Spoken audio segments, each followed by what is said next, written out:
XL, you know, to have such a powerful 2v2 of the Thresh and the Cassiopeia. For the longest time, you never let these champions through together. It was instantaneous death. So, you know, Schalke, they put their gamble that they have the access to the Kai'Sa, to the Alistar, their team fight presence, their carry potential from Upset is so strong, whereas XL put more of their firepower into that lane phase and said, okay, Cassiopeia and Thresh, they shouldn't be able to break this.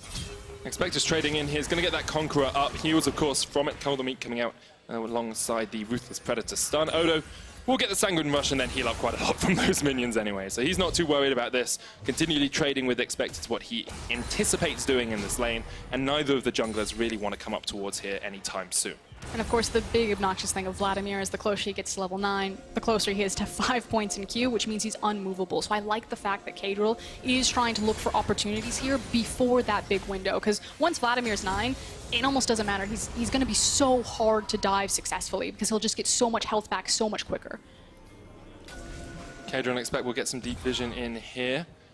Blue buff still a little away from spawning, but Expect can kind of read where the Jarvan's going to be now because they know these camps aren't up. Yeah, and that's the thing. If you can't look for the dive top lane, you can still play around the fact that your Renekton is shoving forward, that he's always going to get the early rotation. So why not place the vision down into the jungle, see if you can take your opportunity that, hey, if I can't break Odo here, maybe I can break Memento. Memento was one of those players we wanted to see step up in this game. We talked about it in the early weeks. Memento, Ignard, working together, getting deep vision in, going together as a gank squad in the early game. Well, hasn't paid off too well for them so far this game. We saw that one gank around mid from Ignard. That did work, but the rest of it has been very much on XL, getting good counter-gank timings, getting good TP players down towards the bottom side. And finally, we have a little bit of setup here. So Flash still available for... I was going to say Flash available for Ignard, but well spotted. And Mystique's actually, like, laning phase is probably the easiest part of the game to come into a new team or come into a different squad and actually play from solo queue or from, you know, from the academy team. But his laning phase has been very, very strong so far this game. I want to give a bit of credit to the rookie player on the XL lineup. And I wonder how that transitions into the team fights because Thresh it's very difficult to choose exactly how you play team fights as Thresh. Are you more peeling? Are you more trying to be the engage tool for your team? With the Sejuani, I want to see him be a bit more of a peel, but we'll have to keep our eyes on him as the game develops. Yeah, I'm really glad that you're kind of asking the question of what is his responsibility to this team fight and to this team. And I think because you have Kadril on the likes of Sejuani, you know, Kadril still, you know, it's his responsibility to say the fight happens now. It's going to be like this. I am the front line. So I think it is fairly easy for Mystique to just play it out as the Thresh.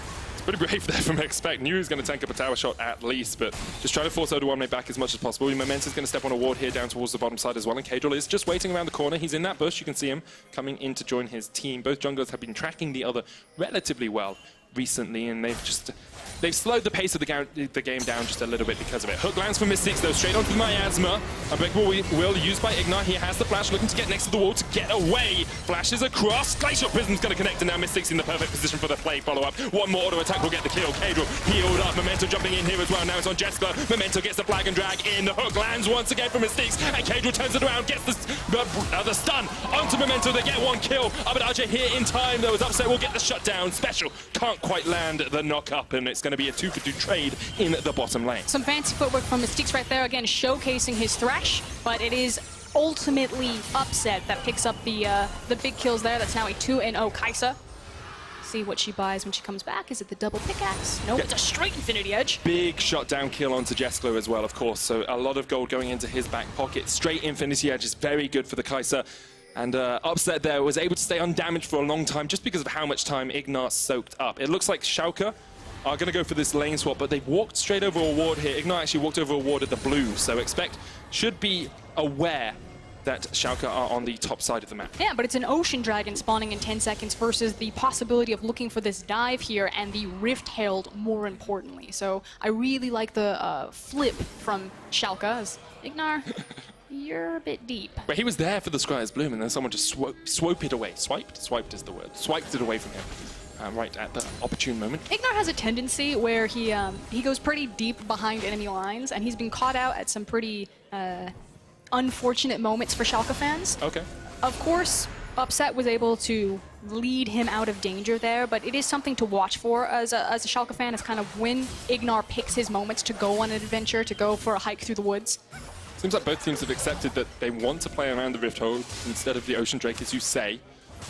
plates in the top lane pretty even as they are on the bottom lane. It looks like only one plate's actually gone down this game. That was to expect up towards the top side. Jessica, now with the Seraphs building up, it's actually in a very strong spot on this Cassiopeia. The Infinity Edge, of course, on Upset means that he can trade some of that damage back. But if Jessica has the time to open up with these Twin Fangs, he's going to do a lot of damage to the Schalke bottom lane. And you can see the respect from Upset and Ignar recognizing Jessica's power on that Cassiopeia right now. So they're just saying, that's fine, we'll let it push in, we'll kind of wait for our opportunity to strike. And with the Miasma being down, that is kind of one of those windows that you're looking for that Ignar can say, okay, if we have perfect information about where enemy jungle is, maybe we look for the engage then. Yeah, Risk is, of course, Memento on the other side of the map now, and Cadril on the top side of the map, meaning it's a lot harder for Schalke to take that engage. Sleep's going to hit here on to Special, caught out, not quite with a Powder Star as Abadage comes up just short with a shot.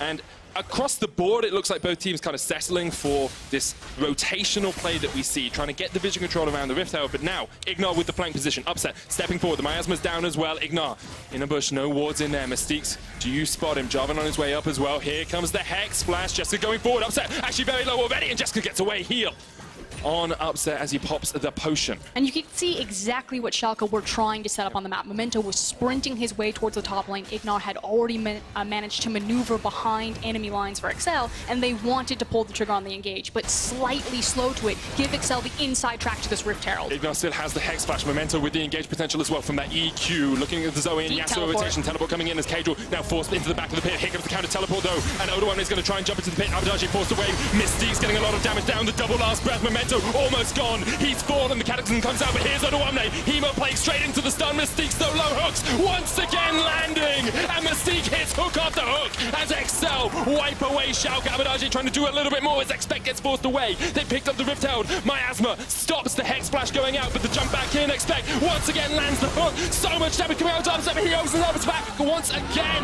Abadage still doing work. It was Upset just cleaning up the fight. Somehow got the triple. Somehow got the penta. The main man for Schalke stands up and is counted.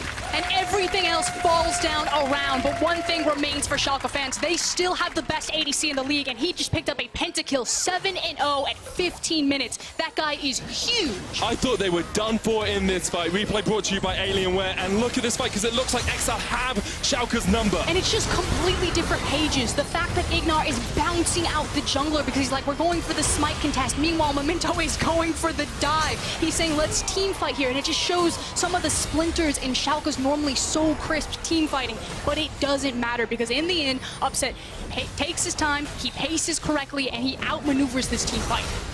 And you think when Upset gets stunned there, they have enough, but just perfect positioning from Upset, stepping back, kiting back. Absolutely beautiful stuff to watch from the Schalke AD carry. Oh, and that was almost it for Schalke. That was almost lights out if they had just into the meat grinder over that team fight, and Upset manages to pluck it away from total darkness. Want to give some credit to Abadage in the fight as well. His positioning when he was forced down towards the bottom side of the fight, he was able to re-engage, landing the bubbles, landing the paddle stars. Perfect stuff there from Schalke, and we've moved from a position where XL were in the league now to Schalke being about 1,000 gold ahead. Rift Herald used mid, of course XL picked that up in the last fight. This tower should fall as well. Ignar coming down from the top side, looking for a bit of a flank here, but with the Rift Herald charging in, you have to think that's a tower going down. It does. XL pick up the first tower of the game, 17 minutes in. That then again does unlock this Yasuo that he can start moving out into those side lanes. They can park their Cassiopeia and their Thresh very safely into that mid lane because Cassio can just clear the wave, has the lantern, doesn't need to be afraid at all. I want to take a moment just to think about what that's done for this game. We'll wait to see if Memento ganks this top lane, because although the Penta came out for Upset, XL still very much in the action. Now, will Schalke engage onto XL? They don't. Yeah, I just want, if you could just break down for us, Frosk. I mean, what's that done for the game? It was really the difference of Schalke, dead in the water in that moment, and then now Schalke still having a chance or an opportunity in this game. And it feels good for Upset fans, but it still feels bad from Schalke fans because you're still in this problem where our team is supposed to be so good at team fighting. This is where we're supposed to thrive, so why do we keep, misplaying slightly? Why are we out of sync? Because something that Schalke were known for was their synergy, but I go back to it. Memento's forcing the fight. Ignar's punting the jungler over the wall. Why isn't the call fight together? Jarvan on top of Alistar. So Schalke able to delay the game a little bit, able to stall out, able to get this AD carry in a very strong position. Infinity Edge finish building up towards that Ginsu's on the Kai'Sa can do a lot of work. Ignar once again snuck into a bush here. You can see Memento realizes the top side of the map's where he wants to play. He's got down towards this river side, but Schalke still unable to open that top side, unable to take down the tower. And it's still XL who seem to have just that slight bit more map control. They're playing around bottom most of the time. Now they're coming to playing around top side most of the time. Now they're coming up towards this mid lane. Memento forces away special, but Kadril is waiting here, has the opportunity to strike if he can find the perfect engage. I think Kadril just needs to walk away from mid and go bottom, and we should split the map. You can see that Schalke are cheating or shadowing towards the top side of the map, and XL should double down here. Odo with the Phantom Feet side steps, but the stun lock is coming out. Expect underneath the tower. Odo doesn't really have an escape plan here. No flash, no way out. Expect gets the kill, and XL find a pick in the bottom lane. And I hope this gives the confidence for Kadril to repeat gank for Expect. He is your big carry at this moment into the game, but meanwhile, Schalke, they have the numbers, they have the mid lane, and Special just has to let it go. You know, he can't just step forward and win wall that because Memento will just snap engage. XL trying to react, but they're not going to be there in time to stop the tower from falling. First of the game for Schalke, 19 minutes in. Game pretty much entirely even. Bot lane tower will go across towards XL as well, giving that little bit of an advantage. But as we get towards the 20-minute mark, I do want to just highlight how important this win will be for Schalke. They have Rogue, they have XL left to play. They have still Misfits and Origin, two incredibly tough teams, and they're only sitting at 7-7. When teams like Splice pick up wins, when teams like Origin pick up wins, when Vitality continue to stride forward, Schalke need to find a win, need to find something in this second half of the split if they're going to be in playoff contention. And it's not just about playoffs for me. Watching Schalke, it just feels like they've lost a lot of their confidence in themselves. For me, it's finding the win on stage so they can get out of this rut. You know, sitting in a 5-game loss streak, that hurts. And it doesn't matter what happens in scrims if you can't translate it towards the stage. So while a win here would always be nice, and it should be frankly expected in terms of where these teams came in from the standings, from the expectations, Schalke need to make a statement this game. They need to find that momentum behind them. They need to find the trust back into each other and start playing with more confidence. Start playing with that explosive nature that made them so successful in the beginning of the split. Maybe getting that Penta on towards upset earlier on will have given them a little bit of confidence. It doesn't seem to be hampering XL too much. Still making a few plays across the map, still finding those picks where they can. But now with Baron live, you can see all of the vision control is set up towards this top side of the map. Actually, XL have been quite passive with their vision. Control ward in the back of the pit, control ward near their jungle. Whereas Schalke are the team that have river control, have the vision in there, making it a lot harder for XL to step forward. Feels like the game is basically on a knife's edge right now. A single team fight could really swing very quickly for a Baron. With such a fed Kai'Sa, she's going to shred through this objective, as well as the Mountain Drake, as well as the Cassiopeia for XL. So either team could turn towards this monster objective with very little pushback. But that Vladimir is still scaling up. Here we go. Ignar and Upset coming down. You feel them going for the fight. That is used by Memento. Miasma comes out from Jessica as well to stop Ignar and Memento getting in for the engage. Special did have a flank position, but not going to get it. Down towards the bottom side, though. Odo is chasing out Expect. Though Renekton will just about survive, as you can see in the bottom corner of your screen. Odo, though, has popped the ultimate, has popped the flash as well. Expect popped his as well. And now XL, once again, set up towards the Baron, because Special has the priority up towards that top side. They pushed out mid. They can get vision control here towards Nasher. And we're in this very tense dance over the Nasher, but at this point, you're still trying to get some key itemization for champions. Oh, no. Oh, no. Ignar caught out behind his own lines, but he's the one that will fall first. You have to feel. Glacial Prism hits upset. He pops the cleanse. Ignar already down. Memento there as well, but too late to the party. And now Kadril just needs to pop the blast cone to get out. XL find the pick they wanted. And the confidence to go hunting like that from XL is that Memento had just used the Jarvan ultimate previously, so they knew that walking into the jungle blind, even if they found Memento, that they had the advantage. They had the Sejuani ult. Abadage joined up with Memento and Upset to try and defend this outer tower. Minion wave still a long way away, still sitting between that tier 1, tier 2, so they're not going to get too much out of it. And so kind of back to this previous point, I was talking about you're waiting on item break points. So yeah, Upset sitting, you know, big and pretty right now, but Odo is still having a relatively hard time down here. It's a little bit easier that now that he's the 5 points in the queue, so hopefully he can just kind of sit here and stall out the Renekton, but he's just now completed his Hourglass. Previously, before this, he was sitting on the pieces of it and was just getting kicked around. And alongside that, as soon as he can deal with Expect, you have to think Special will go into that side lane. Yasuo into Vlad is a historically good matchup for the Yasuo when he gets his Infinity Edge, when he gets towards that 2-3 item breakpoint. I actually think he's okay right now because I think Expect is between backs and buys, whereas previously, before we looked at it, Odo was between it, so Odo got a good back timer while all the action was happening on the top side of the map. And once again, XL putting their resources up towards the top side. 4 men strong, Upset farming up as well. He's got the Ginsu's building up towards that next item, expected to be perhaps the rapid fire cannon. There we are, completes it on the Kai'Sa. But we talk a lot about how Upset's in a really good position because of the Penta, because he's got he's sitting on 1,000 gold bounty. But you look at Jeskla, he's got the finished Seraphs, he's got the Liandry's. If that Cassio gets a couple of Twin Fangs off in a fight, you are shredding through your opponents. It's, again, the difference of how they want to fight, and that if you have Kadril and Mystique and Jeskla there, that front line is massive between the Thresh ultimate, Kadril's health bar in general, and Cassiopeia's ability to kite and control a fight, whereas, again, Schalke are really reliant on long-range pick. So they have Abadage on the Zoe, and then Upset, who is so far ahead that he could just flash into the backline if he was feeling pretty confident.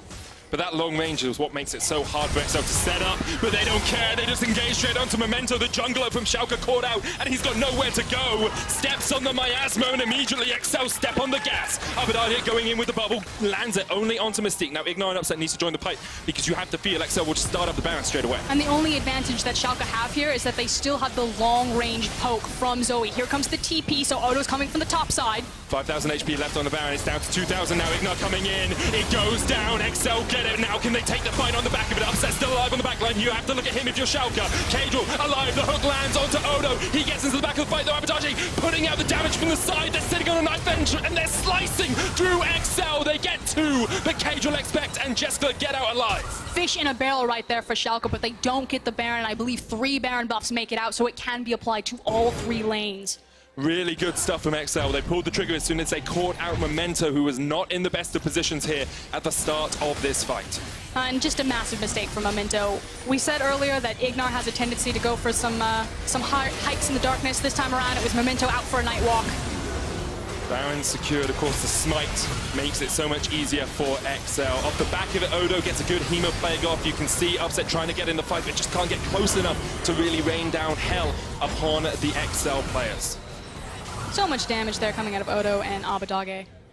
Yeah. Oh, that was disgusting from Vlad. It is absolutely disgusting, but the problem is now you've got a Yasuo who can split in a side lane, you've got a Renekton who can split in a side lane. They have the Baron buff as well, and across the board, XL in a very good position. 900 gold lead, 25 minutes in. And XL are really dependent on the Baron buff with this composition, because you have, what, 3 melee members. I'm going to barely count Cassiopeia and Thresh as ranged champions. You don't have a traditional ADC, so they need the assistance in sieging, especially against a composition like Schalke's. If they don't have Baron, it should just be a fairly easy stall game, and when you have Kai'Sa and Vladimir, that's really the pocket that Schalke want to sit in. They want to stall out this Baron. They want to say it's very difficult for them to siege safely. We can just survive this, wait it out, and try to outscale on a side lane with really only Yasuo being the big problem. And when Upset is the one pushing out the top lane at the moment, bot lane being pushed in by Special. Upset doesn't have the teleport, of course, so it'll take him a little bit of time to join his team again. XL trying to deny vision around this red buff, then we'll push in. Here comes Jessica with the Baron buff up. Kadril has one as well. Hook doesn't quite land on Odo 1 maybe, but all they want is the tower. Memento goes a little bit too deep here, pull back with the play. Glacial Prison doesn't quite connect. And that is a big team fighting ultimate down for XL. Now, Upset has joined the fight as well, sitting on 3 items on that AD carry, but the tower is the target. Ignar jumps forward with the Hex Flash. Tower still slowly chipping away. Abadage is trying to match up against Expect in the mid lane, but all XL really want is this turret. They can't defend it yet. They will wait for the next wave. Yeah, and the Sejuani ult not hitting was the unfortunate thing for XL. I do like the fact that they rotate them to Expect. He still has the GA, so even though they don't have the Sejuani ult, they can use kind of the all-in dodge for Renekton. Yes, Hook cleansed straight away. Oh, we saw pings on the bush coming on the mini-map, and I thought Upset may have been done for. But he doesn't get caught out yet. XL, though, will use that as the opportunity to push in because Expect is already taking that mid lane tower and has the flank position. And again, it's back to that idea that with the Renekton, with the GA, he feels very confident that even though we don't have Sejuani ult, we can still threaten this dive. I'm totally fine to get back there and be that, you know, budget Sej ult. And looking for the Cloud Drake off the back of this as well. XL, about 1,500 gold they'll take off the back of this Baron. Not the biggest advantage in the world, but when they lost 2 players in the fight for it, They will accept every little bit they can get. 2,000 gold lead coming up to the 28-minute mark. And Schalke, they're limping. They're limping over the finish line right now. Even a win in this game will not give them too much confidence, you have to fear. I mean, in this game, though, I feel like Schalke weathered the storm. Yeah, they lost their towers, but, you know, it's not like an in-him has been cracked open or anything like that. This is a moment where you're probably peeking into comms, and both teams are saying, it's fine, guys, we outscale. Again, it's about where you find that scaling potential. Yasuo special will be a big problem, but this is a guy that's relatively new to the LEC. I don't know what Special's confidence is that he can play into a side lane and he can be that big pressure point for Excel, or if he wants to be kind of buckled up with his shot caller with his team and try to follow up on a massive Sejuani ultimate into a massive Yasuo ult. I mean, that's the question, is that how confident as Special coming into the LEC this split can you be against Odawamne, who has been playing in the LEC since around 2014? A guy with 4 years experience versus a guy with just 1. It's a very big gap between the two. And again, it's not even just about player versus player, because you'd say that Odo's probably going to have his number there, even though the matchup's not great for him. But it's just the confidence. You know, guys, do I go push now? You can see him right now in the river. Do I join you guys? Am I pushing top lane? Where am I going? Excel maybe a little bit split on the calls. We heard from Machine earlier, the Cadril, perhaps sometimes says the team isn't on the same page, but now they're just looking for that final tier 2 you have to feel. Upset, no cleanse still on that Kai'Sa. Very, very fed. You have to be fed enough to escape from the XL lineup. 3,000 gold between the two teams. Once again, looks like XL are just getting the vision control, getting some deep wards in, and then settling for this Baron, which is up in just a minute time. You can see how back and forth this game has been, how on a knife's edge, as you said, Frost, it has been for both these teams. XL in the driver's seat at the moment, but only by a hair. It's frankly been a bit of a roller coaster. I feel like Amazing backstage is probably just like white-knuckled. Whereas it feels like there's not as much pressure for Excel. Obviously, you want to win here, but you're looking for experience for your rookies. They've made it fairly clear where their priorities lie by moving Kasing into the other roster, starting to experiment a little bit.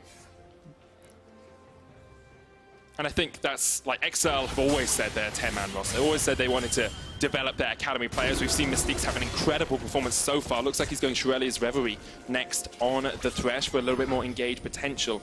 A couple of other big items being picked up here. I want to bring attention to the Mercurial Scimitar on Upset. Cleanse and QSS now for him. Infinity Edge on Special. He is going to be a monster if he can get those crits to hit. Ignar going for the engage here. His Upset comes in with the Supercharger as well, but Cadron and Expect will get out for the moment. Mystique's looking for the hook, only lands it onto a minion and takes a Sleepy Trouble Bubble, but that great Paddle Star blocked up with the Wind Wall. And now Upset and Schalke, with the pressure in mid, can use that to get some vision control around this Baron, but XL still in a very strong spot if they can find the team fight. So what you're looking for is fishing for Schalke. That's all they're doing. They're throwing out Abedage's Sleepy Trouble Bubble. They're seeing what they get. Ignar's hunting for a flank. He's placed great deep vision onto the side, and he's just seeing if he can follow up to that CC. Whereas XL looking for the Wombo combo. And I mean, for Schalke, you're in a pretty comfortable position, because at the start of the split we always talked about them as probably the best, if not one of the best team fighting teams in the league. They're very good at judging exactly when they can engage, very good at judging exactly how they can take a fight. Maybe it hasn't been the case in the second half of the split, but still, you have to think those instincts are there. Expect some trouble. He's okay. He'll get out, but yes, he was definitely in trouble for a while there. He's going to have to reset and catch that wave that Odo has prepared for him later. And that's what we talk about with top lane, this back and forth that you have in the side lanes. Like, Odo will push up the wave, either Special or Expect will come and match it, and that gives Schalke the time to get the vision in, get some deep wards in as well. They're not going to do that just quite yet. It looks like Ignar actually backing to refill his warding totem, his Celestial Eye. And then when that's refilled, up to 4 stacks, he can then come and just get a little bit more vision with his team. But both teams seem to be settled in this slow dance back and forth around the Baron, and the question is who blinks first. It's also for Schalke, they can try to stall out. Oh. Well, this is not blinking. This is staring right into the eyes of your enemy and just saying, okay, we'll take it. That's gone. That's gone. Ignar looking for the engagement, gets knocked up straight away. Upset on his way as well. There's a flank here from Odo, and maybe he gets jumped on. Glacial Vision straight away into the stun. He's locked up. He's done. And Schalke caught napping as XL take everything off the map. It is Cassiopeia with a Mountain Drake. The ability to burn through that. Then you have a Renekton and a Yasuo on top of it. Like you said, they blinked and Baron was gone. We set it up when the Mountain Drake was taken. The first dragon of the game, you said, XL can take this incredibly quickly, and they just showed us how fast they can do it. Yeah, to quote Double Lift, I don't know if you've heard of him, it's a bit cheesy in the game. 10% extra damage is working out for XL. Now they're pushing in a 4v5 situation. 0-1, they still 20 seconds up, and there's the windwall to stop Abadage getting any push. Looking for this inhibitor. XL have opened up the map, they've broken through the base, but can they take down the inhib? Still good sleeps, Upset still alive as well. He jumps forward, looking for Expect. There's the QSS. Cleanse still available for him. Ignar with the flank potential. The Cataclysm comes out, but still XL still all alive. And Ignar will be the first to fall. The sleep comes out once again, but Abadage can't get past the wind wall. XL do not take the inhib, but they all get out alive. And you could see the mentality there. Schalke are saying the wind wall is down. Now is our time to look for the engagement, because Zoe and Kaisa will actually be able to hit their opponents. They tried to look for the window, but XL read it. They disengaged safely, and it was too long. Ignar couldn't find the quick enough engage that Windwall was back up, and everyone walks to safety. What a series of events for XL. 6,000 gold up now, 3,000 gold already off this Baron buff. Yes, they didn't take an inhibitor, but they've taken a lot off the plates of Schalke. You're also starting to see the ebb and flow of how this game is going to work, because XL's composition is very reliant on the Baron. It's kind of wait for Baron, take Baron very quickly, use it to crack a tower. Then it stalls out. We dance back and forth into mid, take another Baron, rinse and repeat. The question is, though, with a minute and a half left on the Baron, can XL take more? Can they put Special in a side lane, Expect in a side lane, and actually crack maybe another tower, maybe even get that inhibitor in the top lane? Because if they can, that's when the game really speeds up, and Schalke have to find a way to react, which is what they're trying to do in the mid lane. You can see Odo here doesn't have the teleport, of course, used it in that last fight, whereas Expect still has one of his own. You would say yes if maybe they caught Schalke out of position, but because they're trying to crack inhib lines, it's much harder because you have to go that much farther down the map. I totally agree with you, Frosk. But XL may be willing to take that gamble. Special pushing in, just needs 1 or 2 autos on that inhibitor. Jessica here as well, as all of XL move across. It's a little bit risky, but XL will do it just in time. And there is the inhibitor broken. Now, XL can push towards the mid lane. Expect caught off towards the side, doesn't have the flash, is getting chased down here by Upset. Uses all of the damage on towards him. Their base is being broken open. Upset still has to wait around for the GA, but that's the second inhibitor to fall, and XL just continues to push in. Odo, Expect eventually taken down. Odo gets the kill. But XL take 2 inhibitors from it, and I said a minute ago, can they take more than just that tower? Well, they took the entirety of Schalke's base. And I said it's if they can catch Schalke, but Schalke decided to commit to the tankiest member, the hardest member to run down. And yeah, it's nice to have that shut down on Odo, who's now level 17 on Vladimir, exactly where he wants to be. But most teams cannot come back from a 2 inhib deficit. The one nice thing is that the Baron will come up, and they just have to kind of hold off the Baron maybe for about 2 minutes before their inhibs can respawn, and they'll have a bigger window. But that's a long, long time to have to wait. I mean, you look at how little Schalke's actually taken of XL's structures. This bottom lane tower is still alive. They still have tier 2s across the rest of the map. Only 2 towers to 8 in favor of XL. 6,000 gold lead still there for the red side team. And it feels like you're just watching Schalke bleed out at this point. And now I turn everything towards XL. When is this team going to, you know, feel everything behind them? You do have a lot of rookies, a lot of people who are new to the LEC stage, so they should feel fairly confident with their sizable lead now. Just pull the trigger, just end it, put them out of their misery. Ignar caught out, momentum and Upset here for the fight, but here comes Jessica as well. Ignar pops the unbreakable will. There's the hook, pulls him back. They've gone, they pulled the trigger, and Schalke are the ones to suffer. Ignar goes down, and now in a 4v5, you have to think XL can push in. And they've got 2 super waves to work with. The one in the top lane is going to be pretty slow going. You can see Odo also out of position because he's trying to clear mid lane. Maybe Kadra looks for the hard engage here. Maybe Odo looks for the flank as well. No Glacial Prism on Kadra. Special still doesn't have the ultimate either. XL maybe just accepting they got 1 kill, and they will back away here. Waiting, hooking, seeing if Mystiques can land that death sentence for Schalke. There's nothing else for them to take on the map right now, so they're not punished for sitting here. They do need to be a little bit cautious of the Baron timer coming up in 1 minute, but for probably the next 45 seconds, they can feel free to push here. Ignar back up though. Upset forced away with the Steel Tempest. It looks like XL will just reset. And while we have a moment of pause, XL actually pushing towards the mid lane. Let's wait to see if they do anything here, because they're just trying to wait for Schalke to push back. Maybe Upset takes a step too far. I was going to say, who's going to be the greedy one? Is it going to be Upset? Doesn't look like it. He's still got the Mercurial Scimitar and the Cleanse, so catching him is actually an incredibly hard task. As you say, 30 seconds on the Baron. Expect down towards this bottom side. Maybe upset goes, and he goes all the way deep, and Excel were waiting for him! They were waiting for a bit of that action. Ignar gets a great knock about a 5, but it's him who's going to pay for it with his life. Ignar goes down as well. Schalke lose 2, and Excel with the perfect bait in the bush.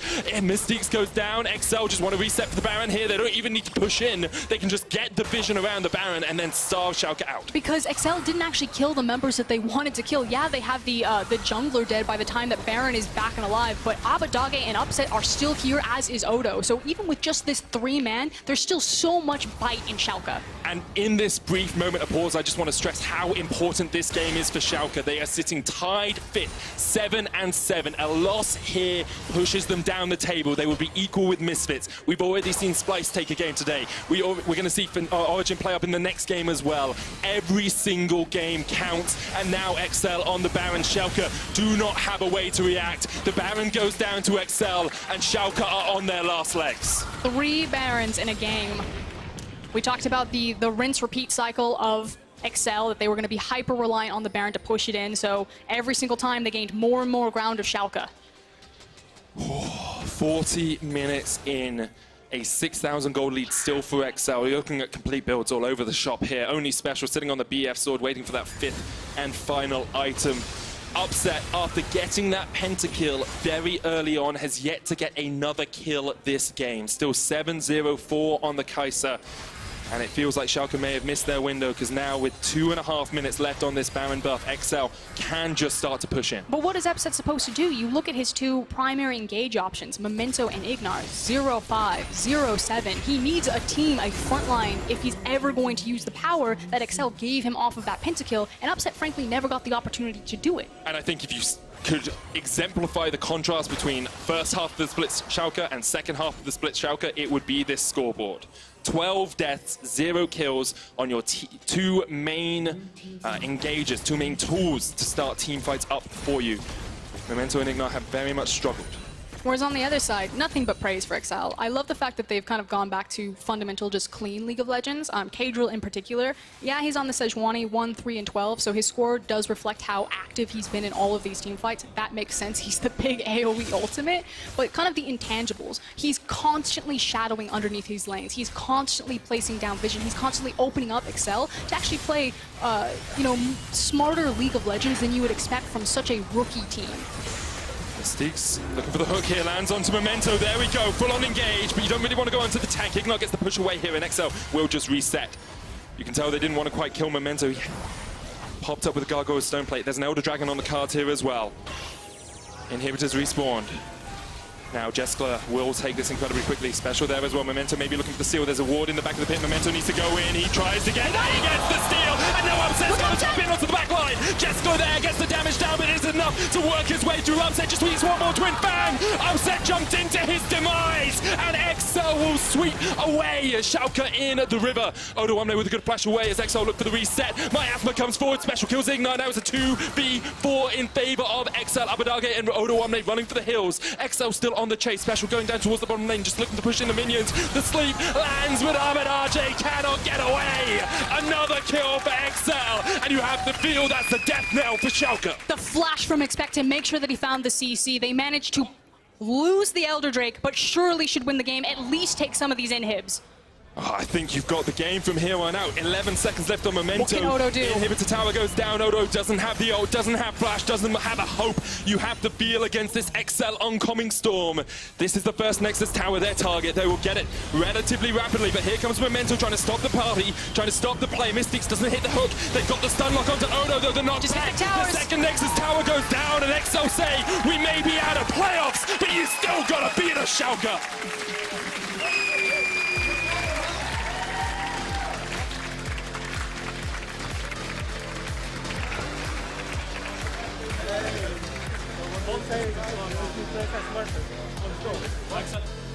UK underdogs taking down a wounded Schalke.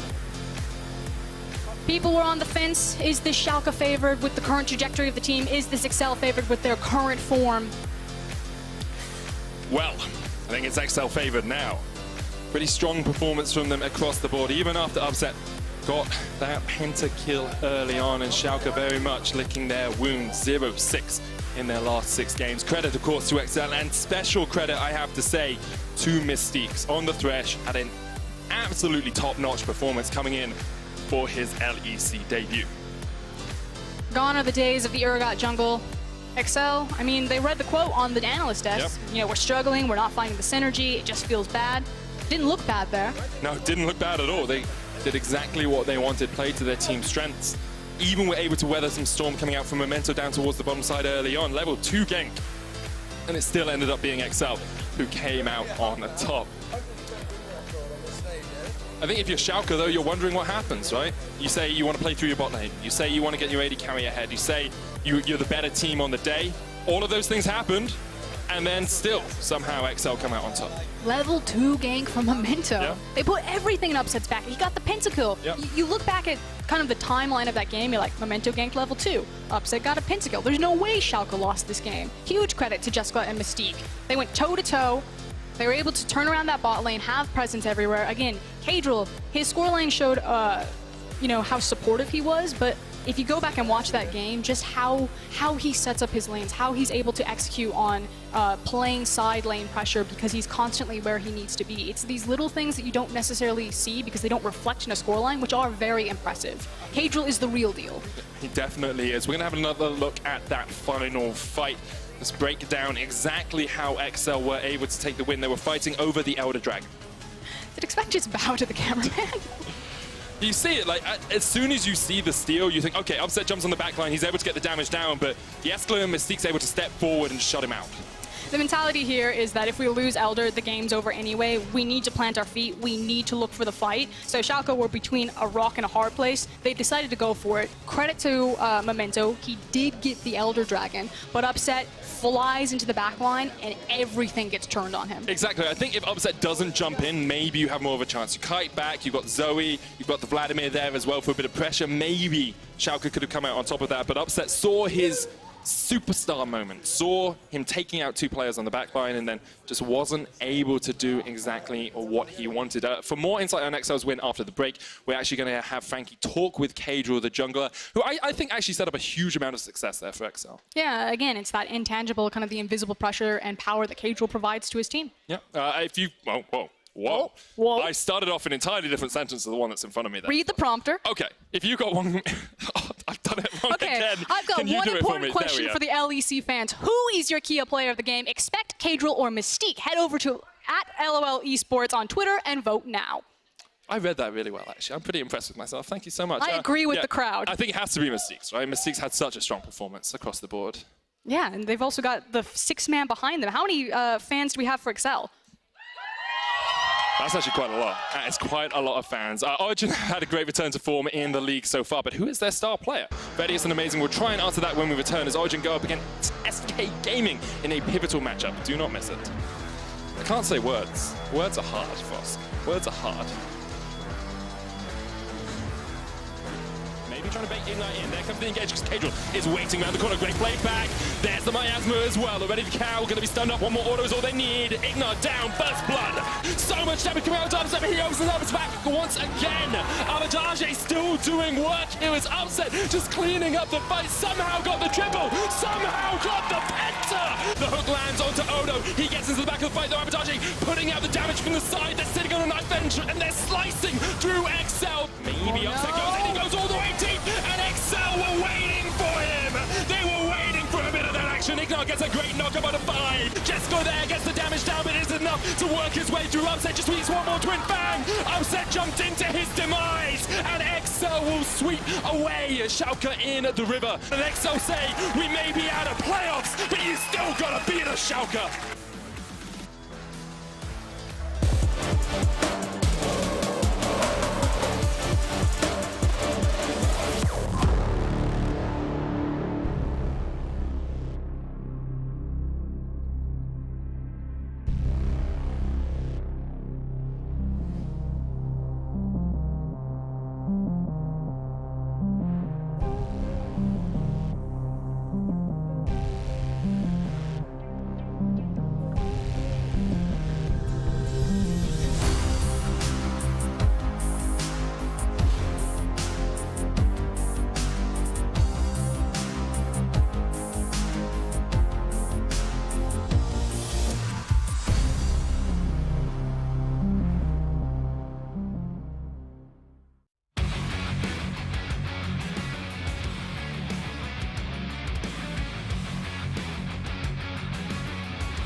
Kajol, congratulations on that win. But first of all, we've got to talk about what happened when Upset, lived up to his name, came in, got that pentakill, because I was not expecting you guys to stay afloat, but you did. So how?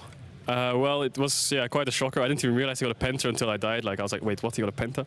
And then it was quite nerve-wracking because he got 5 kills in one fight. So obviously the Kai'Sa was really fed, which was kind of their win condition.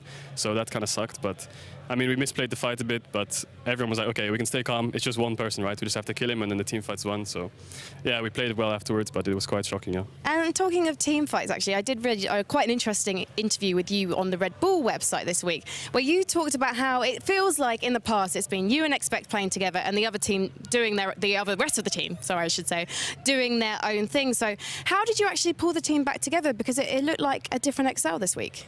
Yeah, throughout practice the last week and 2 weeks, we've been trying to play more as a team together, like communications really well. And we've been practicing these kind of strong team fight comps, which you saw last week, which is needed for everyone to be on the same page. So once we started playing this, it was easier to synergize together. Whereas in the first couple of weeks, it was just me and Expect, like talking to each other, playing our own game. But now it feels a lot more like a team, and I think Mystiques has played really well this game. And talk to me about Mystique's performance, because it's his first appearance on the LEC stage, and he did brilliantly. Yeah, so we have a 10-man roster, and he was performing really well in scrims. And in the scrims, yeah, he was playing really good. And it's his first LCS game, but yeah, I think he played really, really well. Like, his communication was great, and it was quite shocking how well he played. Now, you have just upset one team. You're going to potentially upset Fnatic tomorrow. And although you guys are not going to make playoffs, you can stop other teams getting there, can't you? Yeah, that's essentially our position now. It's like, we're just here to stop teams getting to playoffs, and we're like the gatekeepers. You have to get through us to get to playoffs in a sense. So it's quite a fun position, but it kind of sucks to be out of playoffs. Well, does it not feel good, though, to potentially make some teams cry? I mean, it feels great to win, but like deep down inside, it's like, well, we can't really play for playoffs anymore, so that kind of sucks. But yeah, it feels great to win regardless. Well, Kajol, thank you so much for talking to me, and congratulations on this win. Let's head back to Alex and the analysts. Thank you so much, Frankie. Yes, that was Kajol there, and it's bittersweet. A huge victory for XL all the same. Quick reminder, I'm your host, Machine. We've still got ourselves the lovely, amazing Invidious over there. And records set, records broken, however you want to frame it. And it was quite the upset. And upset, part of that record as well. We are, for the first time, and let me get this right, because Trevor said it nice and slowly for me. For the first time since they started keeping track of stats in European League of Legends, no team has got a pentakill and then conceded that game. So history has happened. Amazing. Let's start with you. Okay. We're really starting to push the limits of how far we can go in order to still lose. You know, and this may be the epitome of what we can do. You know. So Schalke have set records, just not the ones they were looking to. Yeah. You know, I am impressed. You know, you come back, you get this prediction correct, and not a single smugness. Oh, well, you just summoned it now. You started that. But yes, I mean, the Union Jacks, I was blinded by them, but I'm happy I did. Well, they certainly had a great performance today. But we have to get into our next matchup, which is Origin versus SK, which is the one I'm really excited about. I just want to get away from your smugness. You're not happy with I smiled, my bad. Anyway, we do have ourselves a juicy matchup, and it is Origin taking on none other than SK Gaming. Now, interestingly enough, both teams took down G2, and both teams are now battling for survival in order to get to those playoffs. So, gents, where do we start this conversation? You know, are we going to start focusing on the likes of Origin? I mean, these guys, I'm very interested. You've been telling me a lot about them coming into this. This is a team that's been putting in the hard graft and play what seems to be clinical League of Legends. Yeah, exactly that, Machine. The interesting thing about Origin is their style is very controlled, very patient, but also very solid. It's they're a kind of team that likes to play correct, quote-unquote, League of Legends, and they leave very few openings for you to attack. And as someone that's been playing this game for the bigger part of your life, amazing, is this something that you enjoy seeing? Is it sexy League of Legends? It is. It actually is. You know, I played with Nukejack and Mithy both on separate teams, but both of them kind of showcase what I actually like in League of Legends. It's make the control play, don't go for the 50-50, don't coin flip, and actually try to understand what your comp is trying to do, and then play towards it at all stages of the game. And I think Origin's this split, even though they had a rocky start, they have been starting to do this and are now looking like a true contender in the end. And this is their toughest task coming up throughout their schedule. If they best this, could be easy, smooth moves for the rest of the split. But let's go ahead and start a big conversation. Earlier, I asked the analyst who they think is the star player on Origin. Vedius said Alfari, while amazing, is on the Nuke Duck hype train. So while they make their arguments, you guys at home can vote on your favorite of the two. Do it nice right now. Spam Alfari or Nuke Duck or LOL in the chat, whatever you fancy. So, gents, who wants to go first? Ladies first. Vedius?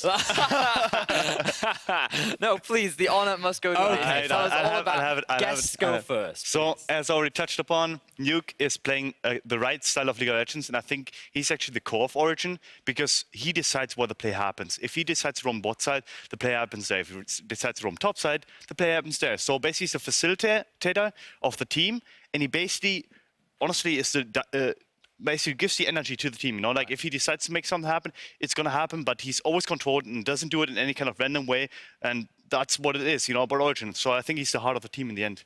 Well, this is a little unfair. Frank, my friends. But you haven't made your case I yet. haven't made my pitch yet, so on listen then. here, chat.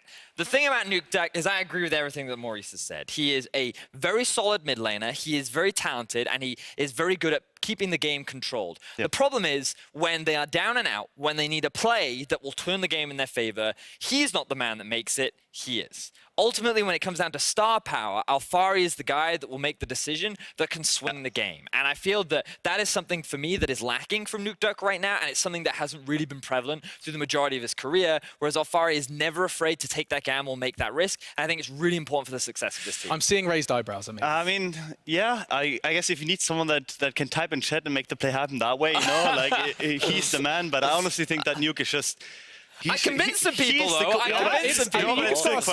Like, we're still there now. I think I still stand by the fact that Nuke is the core of the team because if he wasn't there, the team wouldn't be as controlled as they are. And we will take a look at that final count. We're just going to stop it right there, and you can see that it was. We were clawing back. Vedius managed to get back. a solid 20. It's still going. I could like. No. If you gave this another 10 minutes. Thank you. Guys, we stop right here. We stop right here. Okay. Cut off. So the winner is Nuke Duck, and I mean, both of you making fantastic cases. I'm looking forward to seeing how this one plays out. But I also have to remind you that there is another team stepping into the Rift, and let's look at Origin's opponents, SK, who are coming off of a massive upset against G2, and yet this is the same team that fell to XL. I mean, I'm looking at the numbers as a bit of a newbie. I'm trying to comprehend how does a team do that and then fall to a team that struggled to qualify? So my view is that they have mechanical ability on the team, so each one of their members is actually good enough to beat and contest the top teams.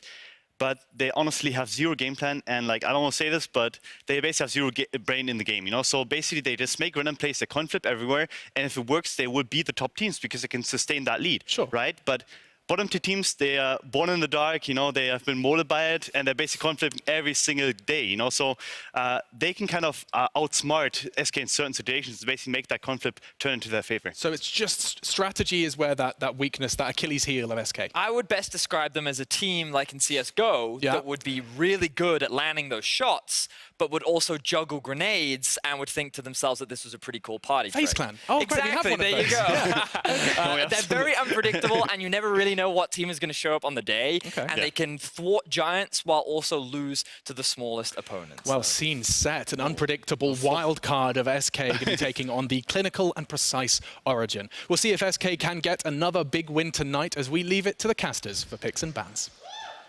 Thank you very much, Machine. And I think we've already heard from Amazing and from Vedius. You know, they said who their key player on Origin is. I wanted to ask you, Frost, because you weren't able to represent yourself on the desk. Who would be your key player on Origin? For this game against SK, it's Cold, and that's because the most important player for SK is self-made. Okay. So Origin need to look at Cold. It's all up to him to dictate the pace and tempo of the game. I understand what Vedius is saying. You know, Alfari, he's the crazy play. He'll be the one that makes like that snap-second decision-making. Nuke Duck, I'm not sure what that was. I mean, it was Andre's face on Cristiano Ronaldo. That is what it was. And I think that's enough said about it. Nuke Duck, veteran player, but for me, the calm, collected style of Origin starts with Cold in that jungle. He is so fundamental to how they execute and play the game. Let's get on into picks and bans. And as you say, Cold, one of the key players here for Origin. Origin actually decided to be on the red side for this game. They had side selection. They chose red. We're waiting for that first SK ban. as I think we just did jump out of lobby, so we're back in it in just a second. What if you were Origin, would you make you choose red side? I'd probably use it as a counter pick. Oh, Someone that I like to counter pick for would be Nukeduck. well, that makes a lot of sense. Given something strong against Pyrian in the mid lane, we are back on into picks and bans. SK on the blue have banned out Draven, Lucian, the second ban, and Callista to follow from SK. So lots of AD carries getting removed from the pool early on. And Callista has really started to crop up. It seems like everyone was watching the SK versus Griffin storyline. Maybe they've been scrimming it for a long time, but she is getting so much respect today. That she is. And Patrick was the first player to bring it out in the LEC as well. So not really too surprised to see it come up against Origin. Lissandra taken away, Carthus taken away as well. And means that we're looking at things, you know, Jace Jarvan's still available here. Yeah, and it's going to be one of those two. Now, we've seen teams usually give away the Jarvan and then take the Sejuani so they can kind of match that scaling utility potential as well as early gank access. Both these champions do similar things, but this time around, you know, the gauntlet is thrown down. Do you take the Jace? And if you leave Jace open, clearly Alphari has something to counter it. I mean, when we've seen Whirlib have strong performances as well, it's been on more tanky top laners, you know, the Sion, the Poppy, that's where he's getting his win. And this is playing chicken. This is saying, do you play the Jace? Because if you don't, you know that it can be flexed between multiple positions on the side of Origin. Well, Jace will be locked in for SK, so the gauntlet has been laid down, it's been picked up by SK, and immediate response is the LeBlanc for Nukeduck in the mid lane. No counter picks here, just going for that very strong, powerful assassin mid laner. Alongside it, the Rek'Sai for Cold. And because of the Lissandra ban, it basically blows open the door for LeBlanc to just take over a game. She doesn't have a lot of champions that can deal with her in the mid lane now. If Pyrian wants to be super safe, maybe he goes towards something like the Orianna and just tries to survive the lane. It's also been kind of his comfort pick that he's gone back to. A matchup I'm not incredibly familiar with is the Corki matchup as well. Hex Drinker. Hex Drinker seems to be pretty strong, so we have seen Pyrian play Corki already once this split. One of the wins that SK got was on that Corki as well. And if he does want to pick it up, it'd have to be here, because you have to think, if you're really concerned about Nukeduck's matchup, you could ban it in second phase. So we'll see, do we prioritize bot lane? Do we try to get Pyrian a matchup that he knows he's going into? Well, that is what is going through SK's mind at the moment, and they are going to go instead towards the Gragas. That's going to be jungle Gragas. You have to think maybe the Jace is even being taken in mid into this LeBlanc match. And it feels like with that type of setup, you're looking at a possible Yasuo pickup. So I would expect it to be banned in second rotation here from Origin. It works so well with the Gragas cask. It definitely does. And Yorick going to be locked in straight away for Origin. So that's the top side of the map secured for them. They're actually keeping that counter pick down towards the bottom side. It's still a counter pick, of course, but an AD carry counter, maybe Cassiopeia still on the cards here as well if they want to take that. I'm actually just very surprised that they would wait this long to get firepower into the top side. Into the bot side. Tells me that Origin just feel confident enough playing their side lane pressure with Yorick and LeBlanc. They're just like, these are the champions that we want. This is the playstyle that we're doing today. We're not about playing reactive today. We're about, this is our set game plan, and we're going to make sure that we get the pieces to execute it. But with the Thresh ban, I think Origin probably looking towards another mid lane ban. Is the Syndra coming out here? A good matchup into the LeBlanc, but Corki's still available for SK. Maybe Origin saying, we don't think that Jace is going top. We think it's going mid instead. Pyrian's got a wealth of options that he can look towards. Corki, Orianna, Yasuo if he really wants to. And we'll keep our eyes on that. SK going to get rid of another support in the form of Galio. If I'm Mithy here, I'm thinking, you know, Alistair's still pretty good. Tahm Kench is okay as well. Even the Morgana, if you want it into that Braum matchup, is a pretty strong pick, and it's all champions Mithy has been relatively comfortable on. I'd like something like a Morgana, I think. Kind of really depends on what Patrick's pickup is going to be. It feels like they might not reveal it yet. Yeah, I think you want a counter pick, right? That is where I would go for the final pick. It is going to be the Tahm Kench, and Crownshot immediately hovers over the Ezreal. Do you think it's going to be something fun like the Nico? See, now you put it in my mind, I can't think of anything else. I've got a one-track mind, Frosk, and as soon as you say Nico, I say, ooh, Pop Blossom down towards that bottom lane. It's a possibility. I wonder how it would work into something like the Ezreal. Ezreal seems a relatively safe AD carry in that matchup, and Nico very much about getting those 3 empowered auto attacks off so that you get the passive on your Shape Splitter, the extra little burst of magic damage. I mean, talking backstage with Vedius, we've just been trying to theorycraft Nico, waiting for it to pop up. We've seen a couple of bans here and there, and he feels strongly that you could just blind pick the Nico. So Okay. you wouldn't necessarily have to wait until last pick to bring this one out. Well, if I'm looking at the rest of the picks for Patrick, there's no Draven. Ezreal was taken away from him. No Kalista, no Lucian. Civic, Hogmore, Tristana are the other 3 AD carries he's played this split. We are going to see World get a strong top lane in the form of the Renekton, which means that Jace has always been going towards the mid and will be matching up into the LeBlanc. And I will admit, Sivir would be a lot more disappointing than a Nico pick here, but good scaling proponents on the side of Origin means that the Sivir fits relatively nicely into their team composition. And it makes it really easy for to buy time for Alphari to play a side lane when you have a champion like Sivir, because you can just park her wherever you need that wave clear to be. More often than not, it is in the mid lane. And in tandem with Tahm Kench, what are you supposed to do there? How do you ever engage on it? You're never going to be able to kill that lane. So what we think is Origin going to play up towards that top side through the Yorick, split pushing through Nuke Duck on this LeBlanc as well. SK tried to get an answer with the Gragas and the Renekton. Gives them quite a lot of power up towards top. Don't really expect either of these teams to focus much of their early game down towards the bottom side. Yeah, so again, all eyes for me are always going to be on Cold and Selfmade. Anytime SK and Origin clash here, these junglers are both high impact players. Cold with Rek'Sai is fairly interesting because the last time he pulled out this champion, it was against Vitality, and all Cold did was he just kept the river warded. And he just said, you know, Vitality, they love to gank early. Mowgli's a very aggressive jungler, and all I need to do is track this guy. And my lanes are experienced enough that they'll walk away with the game. And I feel it's a very similar pattern of play here. You know, Cold, he just needs to watch Selfmade. Doesn't need to interact with him. Just make sure that he doesn't get a chance to impact these lanes. Jumping into the third game of the day. It's a very vital one for both these teams. SK want to distinguish themselves from those teams sitting around the bottom of the playoff mark, sitting in that 6th spot. Origin, on the other hand, have been quietly rumbling, quietly working their way towards 2nd place, and a win here would put them in very good stead, actually equalizing their wins with Vitality, with Splice at that 9-win point. So for both these teams, a vital matchup. The question is, who will come out as the victor? We jump onto the Summoner's Rift for the 3rd game today in the LEC. Here we go. Crowd's live today. They're pretty hyped. I can't blame them. Like we are 18 games away from the end of the first ever LEC split. And still, we only have 3 teams locked in or out of playoffs. And one of the teams that does have a lead on kind of their playoff position is Origin. You know, when we're talking about the stakes for this game, it feels like it should mean a lot more for SK because their destiny really hasn't been decided or locked in stone. And it's kind of an interesting cocktail that you have all of these things. You know, SK, legacy organization, very young, inexperienced roster with so much pressure behind them, and probably one of the hardest games that they'll face. It's hard to compete with this hype. They're pretty hyped. Can't blame them. Origin fans coming out of the woodwork.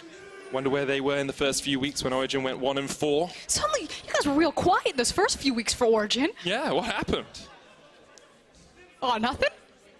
Probably in the same place the Schalke fans have gone now. There we go. Let's go. So, let's talk about early jungle pathing. You said Selfmade and Cold are the ones to watch early on. Cold starting on the top side of the map, Selfmade starting down towards the bottom. And again, just the idea of Cold on a champion like Rek'Sai, her ability to track and move through the jungle so quickly using the Tremor Sense, using her tunnels is so good at making sure that enemy junglers can't do anything. And Selfmade being on a champion like Gragas. When you see this Gragas pick in very aggressive regions that shall go unnamed, it means level 2 ganks, level 3 ganks, level 4 ganks. And that's what I really expect from Selfmade when he has so much firepower in all of these lanes. That's a Renekton, that's a Jace, anywhere on the map he wants to attack. Of course, LeBlanc quite hard to gank early on with that distortion, so you can just jump away, but when you use that aggressively, that's when the opportune moment comes to strike now. Krug stun by Selfmade down towards this bottom side. Looks like he's going to go for a normal first clear. Lots of wards already coming out from Origin in the river, as you see, just trying to track where Selfmade is.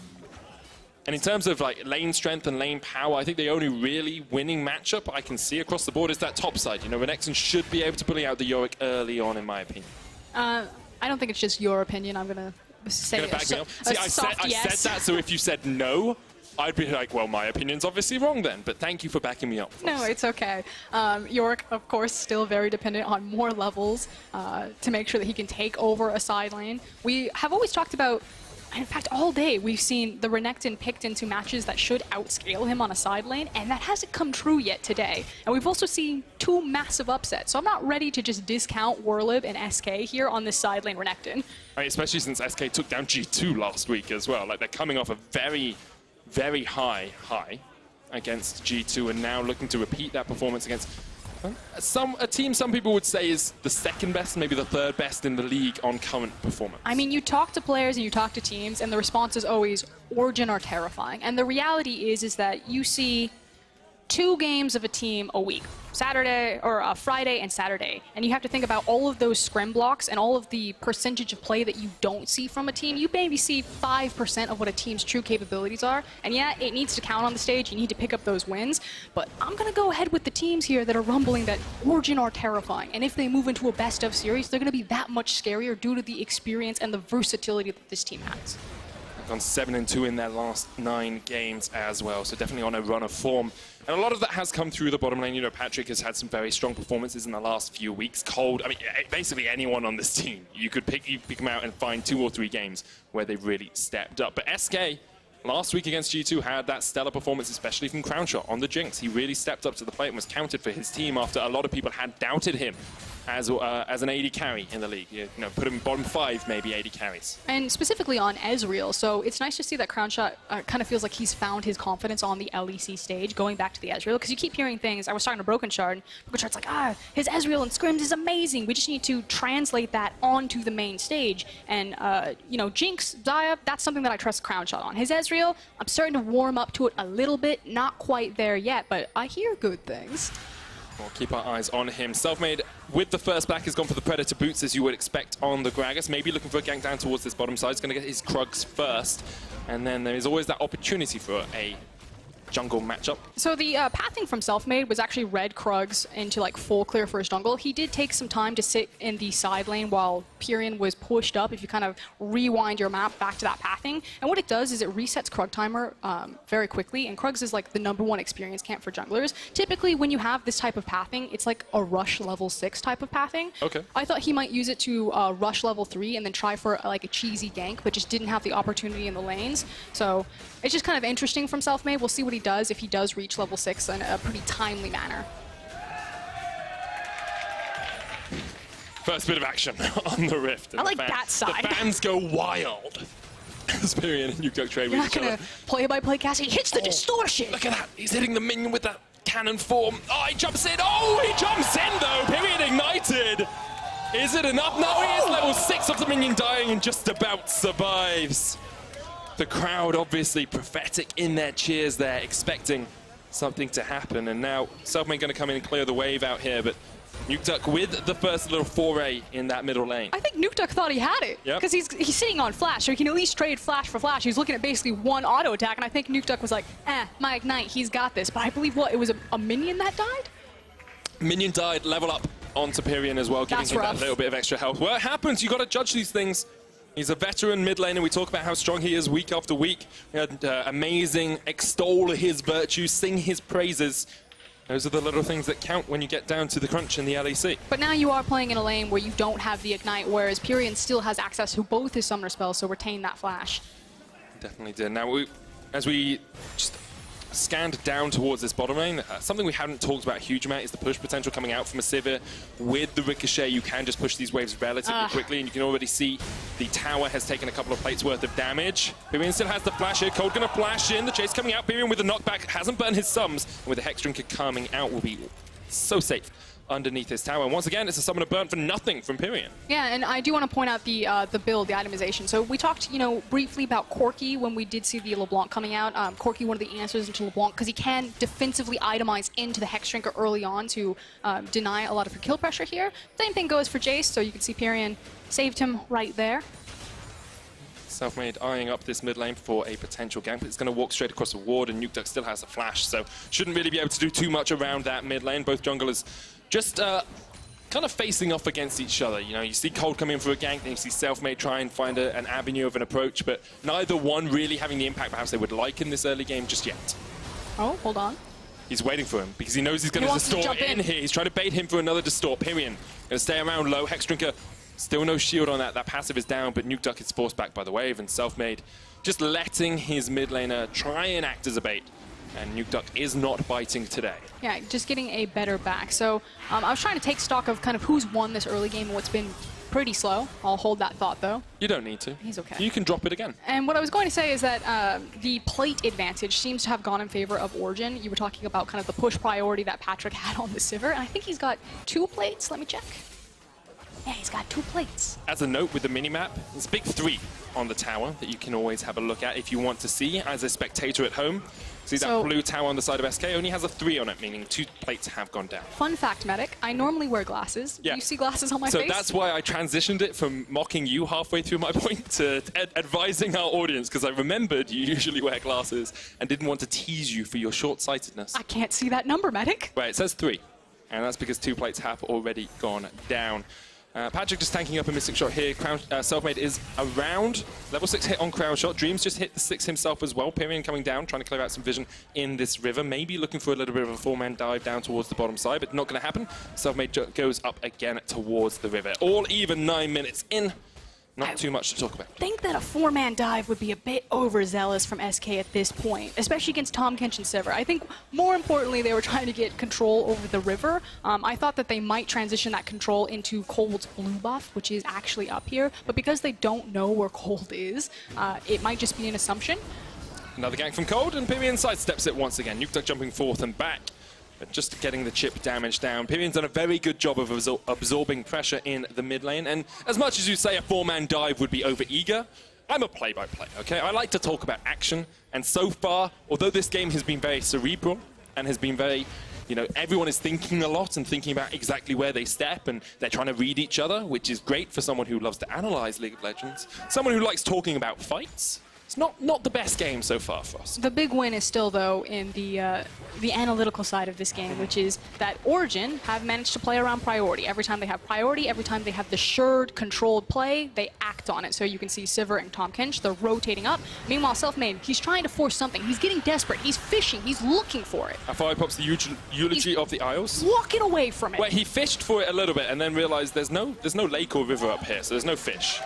And Alfari, with a little bit of backup from the Maiden of the Mist, is just able to force him away. Yeah, exactly. He looked at Maiden, he's like, this isn't a 2v1, this is a 2v2. Yeah. I don't want it. That's the major issue. Dragon goes down for Origin as well. 500 gold lead for them. Nukeduck will be given that blip. Yeah, and that gold lead is, again, in things like the tower plates and the CS discrepancy for Nukeduck. So while he didn't get the kill on Pyrian, he has made massive advantage that he's constantly forcing Pyrian back at poor back timings. He's eking this CS and this experience away from him and continuing to chunk him out.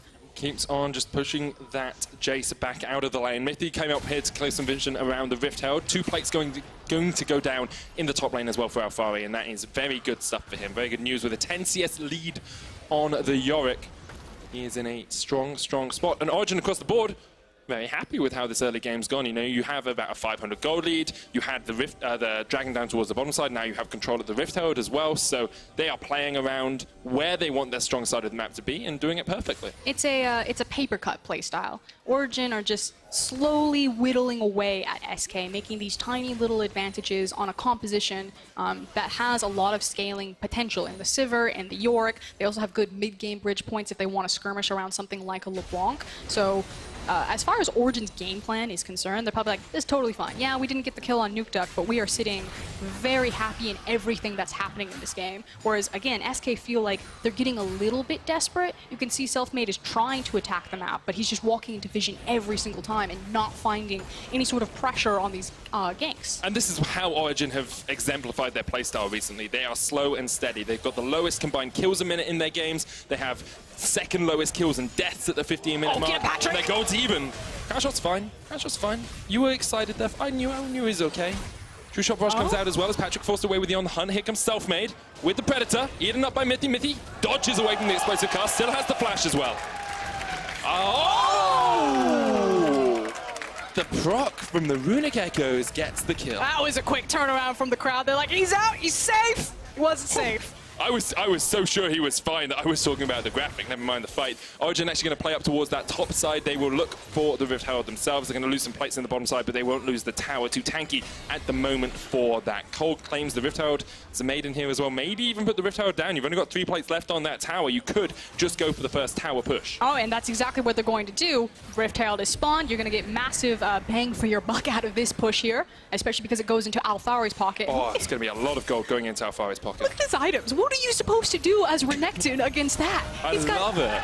It's such a smart build path. It's such a smart pick into the Renekton as well. Tower goes down in the top side as the crowd goes mild. And next up, Nukeduck looking for the play in the mid. Pyrian still has the flash. Nukeduck there. Flash away from Pyrian. Cold not able to get the knockup, but he's going to go in with the Void Rush. Row indeed. As Cold will get the kill. Origin answer back to one of their own. And again, it felt like Origin were just sitting in their pocket. They're like, this is totally fine. We're making these incremental gold leads across the map. And suddenly that they strike. They take the Rift Herald. They have no problem trading Mithy's life across the map for that. Excuse me, Patrick's life. Not going to blame the veteran member. Going to blame the newer kid. Oh, we could blame Mithy anyway if we really wanted to. Now, Tower's still alive down here towards the bottom side. Mithy pops the heal so he can switch over to the flash with the unsealed spellbook. Not too surprising. And across the board, Origin still pretty happy with how this game's gone, but SK should be as well. You know, you've got okay scaling in the form of the Ezreal or the Jace. They will do a lot of damage and a lot of poke in the later portion of the game. And if you can avoid full-on team fighting Origin, you actually got a very strong composition as the game does progress. And I want to quickly point at Origin's vision line here. Some of it has started to die out, but they did this against Vitality too. Normally you would expect a team like Origin, who seems to have like this, I'm going to say it, I hate this word, cerebral style of play, that they would force a lot of deep wards and deep vision, but they actually don't. A lot of their vision just sits in the river, and I think it's almost like a combined element of just the experience this roster has, that they don't need perfect information to you know, maximize their play chances, that, you know, high reward, low risk play style that they like to go for. And I think that's almost only possible with a team like Origin, where the collective experience that you have for the roster is just crazy. Nukeduck dumps back here. Cold there as well, but we've already got Sorcerer's Shoes and the Relic Runic Echoes finished on towards the Gragas. Oh! Cold dodges away. Was it a dodge? It was a dodge. It was a dodge. I mean, it was missed as well, but I always give the benefit of the doubt to the team that did a good thing. And that's what happened here. So Origin get tower in the bottom lane. 600 gold lead for them as well. Let's have a quick look across the items. Iceborne, Gauntlet, Mana Moon stacking up on Crown Shot. Still no first completed item on Patrick, but he will be going towards the Essence Reaver. This is my other thought with Origin's like vision that stays pretty shallow. It's that Deficio walked backstage and he was like, stop feeding before 15 minutes. No one walks into the jungle alone. I mean, that's what used to happen in the Origin games. They have been able to stop that for the moment. Dragon goes down, it's an Inferno, Whirlwind with the flank, and it's going to be a 5v5. Pyrian on the wrong side of the map, though. And now Origin actually just want to back away. They're probably on the hunt. True Shot Barrage comes out as well. You can see Whirlwind's in the middle of that fight. He's doing a lot of damage, but SK just can't get the chase on. The Maiden is acting as a bouncer and stopping Origin in their tracks. And something that is pretty cool about Origin's composition when they do want to disengage like that is the... Oh! He's dead. Oh, he's done! Nukeduck goes in, gets out!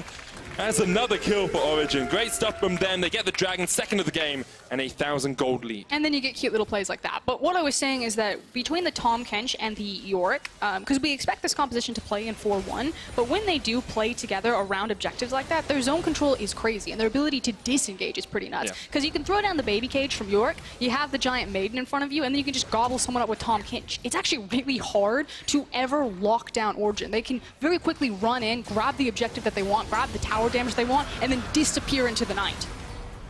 Well, it came in with the teleport here as SK wanted to fight, but they just couldn't get onto the Origin backline. I don't know how you actually crack Origin here. You're dealing with a hyper-mobile LeBlanc, you've got the Spell Shield on Sivir, you have a Tahm Kench and a Yorick. How are you ever supposed to fight into that? Which means that Pyrian on this Jace needs to be ahead of the clock so he's hitting damage, and more so needs to have that long-range poke potential. And the fact that Jace received so much attention, was put so far down, it is sitting on, I think, a single completed item and a defensive item, really hurts SK. I don't actually think he's completed his item. Oh no, he's gone for the Yumu's. He has just finished that one up and has the Hex Drinker as well. But that fight, just not enough stuff from SK. And Origin now putting the pedal to the metal as they push down towards this mid lane tower. Already broken tier 1s in the side lanes. Now they can just open up the map a little bit more. Feels like a 1-3-1 has started to be enacted from Origin. I mean, let's be honest, did Origin ever put the pedal to the metal? Okay, so they move the pedal like 2% closer to the metal. I mean, they are starting to speed up the tempo because they can, but it's like the difference between if G2 are a Ferrari, and when they step on the gas, you really feel it. Origin are like a Prius. They're more economical, at least, with some of their plays. They're silent. You'd never hear them coming. Silent but deadly. That's the Origin mantra across the course of the last few weeks, and they have moved that Yorick into a side lane with the Trinity Force. He's basically just impossible to deal with, even though Renekton, who is such a strong early game champion, can't really get to him with that Black Cleaver. And then as well, the LeBlanc sitting an item ahead, sitting a kill ahead, is in just such a strong spot across the board. So it feels like so much pressure and eyes have to go to self-made. With Jace and Renekton into these side lanes, there should never be an opportunity where they get to pick to kill someone. You know, it's going to be really hard for Renekton to force Yorick to fight him. It's going to be really difficult for Pyrion to force Nukeduck to fight him, and at this point, I don't think Pyrion wants that. So Selfmade needs to decide, how am I going to force either the side lane or the mid lane? Like, where am I going to use this Gragas cast to get something back for SK? Because Origin can just hold them at arm's length. Yep. Well, that's all they need to do as well. You've got a strong scaling Sivir, who will be even stronger on a couple more items. You've got the LeBlanc, who's incredibly powerful when she gets to that 2-3 item spike, can just burst people down. But SK forcing around mid, bringing everyone here, saying we want to get this tower, we need a little bit of gold in our back pockets, and they should get it pretty easily. Selfmade was around the corner as well. That's the tower down. Good stuff from SK as they strike back towards Origin. And also great positioning. Selfmade cheating off to the side on top of the vision, looking for someone to disrespect, to step forward and to sweep them off of that tower. So excellent read from Origin to also say, you know, we just need to give this one up. We're not going to open ourselves up for any sort of counterplay, and then in the end, they do trade back up. Way! And that's the thing. You look at that, you're like, ah, yes, SK, great job. They got the mid tower, and it is true, it's good. But ultimately, Origin, we're just looking, you know, 10 seconds later, we're fine trading that mid tower for interior top. Now pops the ult hit, True Shot Rush, not quite enough to take him down. As you say, Origin playing the map just as much as SK were playing the map, equalizing that sort of trade in the side lane. And as we come to the 20-minute mark, we do just need to think about exactly how these teams want to play out the rest of the game. Because Origin seem to be happy with a 1-3-1, happy taking it a bit slower, rotate out fire when you need, but at some point, SK will need to pull the trigger. At some point, SK will have to force, and the question is, where do they force? What do they force around? Well, hold on. I think we're okay. I'm really scared for them. Who are you scared for? I'm scared for SK. Why? Do you think Nukeduck can just take them out? Yes. Look at Pyrion's items. Yeah, that guy's not a champion right now. You're right. He's quite far behind. And that's what's scary for SK in general, is that their composition wants to drive tempo, and they want it to be in the driver's seat at this point in the game. And because they're not, you're looking for SK to prioritize defensively sweeping out their jungle, and then trying to create numbers disadvantages or make big picks and trying to find their foot back into this game. But they have to be so careful. Whoa, crown shot! Oh, he's dead! Yeah. That's what Nukeduck can do to a man if he oversteps. He gets him out.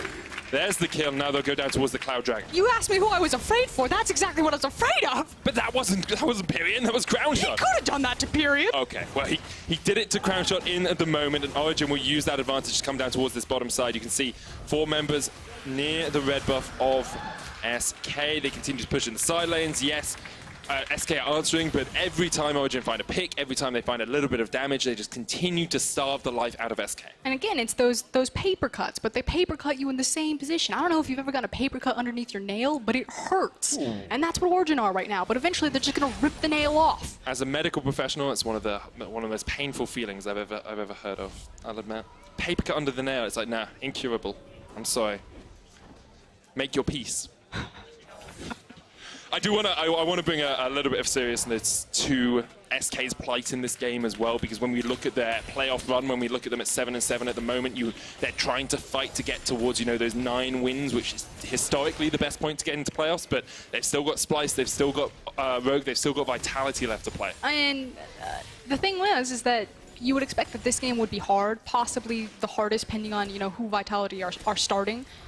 I'm going to hold the point. G2 today as well. They're not the easy opponent they seemed like at the start of the week. And that's what I was going to bring up. It's the fact that everyone is stepping up. You know, this is a ridiculous strength of schedule for SK. It really is. Nukeduck continuing just to poke and prod around the side of this fight. Alfari pushing into the tower here as well. The Demolish Pot comes out. That's another tower across to OG. 3,000 gold ahead now. They can just get this vision in once again. Look towards the Baron. OG in a very, very powerful position, and SK found wanting of answers. This has just got to be so frustrating to play out if you're SK. Well, I mean, Mithy's caught him out a little bit here. He's going to flash across, trying to catch out Patrick. Patrick pops the spell shield, and Werlip can't get close enough. Put into the cage. He jumps back onto the back line with the slicing dice, but Mithy eats him up. That's one down, and now SK taking the fight. Cold going to jump across the wall. It's actually Alfari the one to fall, and Nuke jumping in. Selfmade goes golden. It's up to Crownshot. He's opening it up. Cold jumps onto the back line. He gets Crownshot. Mithy's still alive. Patrick's still alive. OG somehow still alive as Nuke jumps forwards once again. Empyrean has nowhere to go. Can't get away from Cold, and the dunk crew. It's a triple kill for the man in the jungle. And for a split second, it actually looked good for SK right there. That was kind of the one area on the map that they wanted to teamfight in, which are those close, tight-knit corridors. You have so much line damage with Ezreal and Jace that if you can get Origin in a choke point, you can start picking them off. But the same thing can be said for Sivir, and ultimately the gold lead spoke for itself. You can see here, Werlip realizes he's out of position. The chase comes out from Origin. Werlip's like, oh, can I get someone? Can I catch someone out? He jumps onto Patrick, but just doesn't have the damage to take down the Sivir quickly enough. The one thing, though, is that I believe the shutdown bonus goes to Pyrion, and that may actually help this Jace get a foot back into this game, so he's on clock, and he's actually doing the damage that he needs to be doing at this point in the game. And it's right here where you're like, maybe SK have actually got this, but the flash forward from Cold to separate the team fight, and the Nuke quickly gets around the corner. You have to, like, Selfmade was probably 50 extra damage away from killing both Mithy and Patrick in that fight. He could have been the man that his team needed in the moment. You can see Andre there giving a little fist bump across towards. He's like, not even close. Easy, easy clap for Origin so far. 5,000 gold ahead now, 25 minutes or 24 minutes in. They've got this Yorick down towards the bottom side. Baron is available for them if they want it, but they don't really need it so far this game. Well, knowing Origin, they're not going to take it unless it's like 100% guaranteed, because that's the only way SK get back into this game. And with their comp of Jace and Ezreal, it's actually quite easy to fight around the Baron as long as they have, you know, the vision to step up to it. So Nuke is on a ward here. Selfmade coming in, trying to bait just a little bit. Crownshot on his way down as well, but they're not going to do too much as Nuke just jumps away with the distortion. Cold is the one split pushing in the side lane as he has easy access to burrows and can just get himself back towards the team. And I like... Origin will happily do this for the moment, you know, this 1-3-1 or 1-2-1, technically, with Nuke just trying to poke and prod down towards the bottom side. But if SK hard engage, hard force onto maybe the Sivir Tahm Kench, hard force onto Cold, they do have an opportunity to strike. Yeah, but just say what you said. Hard force onto Sivir and Tahm Kench. With what engage? It's a Gragas. It's a very quick Gragas, though, with the Predator boots. He's a fast Gragas. Speedy boy as he tries to get into the fight. And don't get me wrong, the possibility's there for the outplay. It's just, again, I said it, and I'll say it again, this is so frustrating for SK to play against, because you're trying to, like, Rubik's Cube this game, problem solve, figure it out. How do we actually crack them? And what would be your solution, Fosk? If you were in SK's mind right now, if you could be a coach for a second and speak into their ear, what would you tell them to do? Go back to basics. So the first thing that you want to play around is your vision. You want to make sure that you defensively clear out your jungle so you can actually walk in between your lanes in your own map to pick up farm safely, which is what they're doing now, as well as prioritizing the Baron. And then you're just going to trade farm back and forth and try to make high reward, low risk plays. You don't want to over engage into a long team fight right now. You just don't have the items or the stats to back it up. You're looking for picks. Quick hit and run. Cold has got a litany of burrows around here. Almost looks like an episode of Stranger Things. Like in the second series where he puts all the burrows around. I've been watching that recently, which is why it came to mind, I'll be honest. It's good. Yeah? Kind of weird, but I'll work with you. That's kind of my, just my way of working generally. Anyway, so SK, vision control, go back to basics. That's what they're doing up towards this top side, but Origin do just have the advantage if they push in as a four-man. You can see Nuke is waiting here to see if Selfmade steps out of position. Pyrion coming around the backside of the fight, though. Maybe SK can find a pick. Maybe they can find someone out of position here from Origin as they step forward towards the Baron. But Nuke does still have that flanking position. Maybe Origin will pull the trigger. Yeah, and now that they have kind of their triangle vision set up in this area, and because your 3 items are almost complete for Ezreal, SK probably feeling a little bit safer because they can kind of kite out of situations safely. But again, it's moving over into areas first around monster objectives, making sure that they have the vision there so they can at least approach and start using some of their poke tools. Patrick has teleport here. He was waiting between the inhibitor tower and the first tower, actually. Nuke may be caught out because that's a speedy Gragas coming on his way. The double distortion used, Nuke will jump back. And now Origin as a 3-man unit will push in, try and get some of this vision cleared out. They don't have any Oracle's lenses up at the moment, but some control wards in their back pockets. I thought it was very cute that Origin were setting up for the Abyssal Voyage. They basically looked to Nuke Duck and said, hey, go look delicious over there. We'll see who we catch coming for the play. SK smartly sent majority of their team, and Origin were just like, it's not worth it. Not in front of Baron. If we ever misplay that, that's exactly how SK walked back into this game. And I think that's the only criticism I've had of Origin on their meteoric rise, the last 9 games going 7-2, is that sometimes at this point in the game they're a little bit too safe. Like the best teams we've seen in each region tend to be a little bit more willing to take a skirmish, tend to be a little bit more willing to make that big step up play.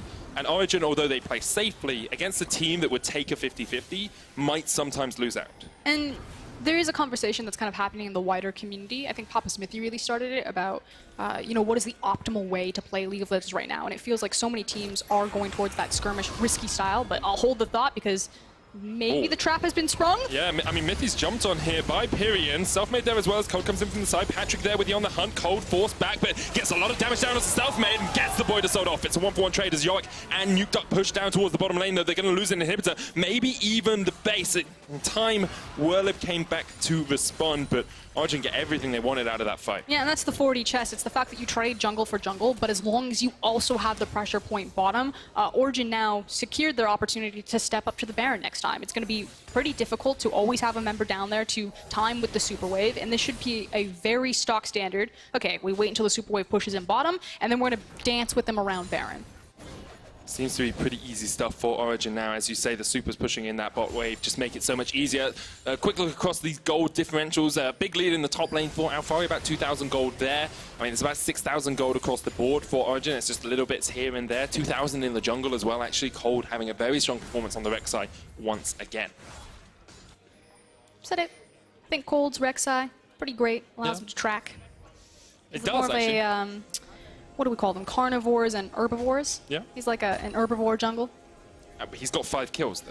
Well, yeah, but It seems pretty carnivorous to me. he's kind of like picking those up in team fights as like the assassination potential. Yeah, I often find herbivores are just like, oh, yes, I love vegetables, but now there's something low near me. Good clarification. I mean his early pathing. Okay, I agree with you there, Foss. Feels like this game was quite quiet for a long time, and then as soon as the map opened up, Origin just used their big brains to outmaneuver SK. 200 IQ plays across the border. Setting up 4 items on the Sivir now. Infinity Edge, Essence Reaver complete on him. Cold has a few items under his belt as well. I think he's got the GA on that Rek'Sai, and maybe Origin actually just starting up the Baron. You can 3-man it here. That Yorick pushing down towards the bottom side has the teleport, but the easy Baron take, you have to think, for Origin with a Infernal and Mountain backing up their damage. Now, TP comes out away from the fight. Whirlib's low, but Yorick's just going to push the bait. Nuke Duck's there as well.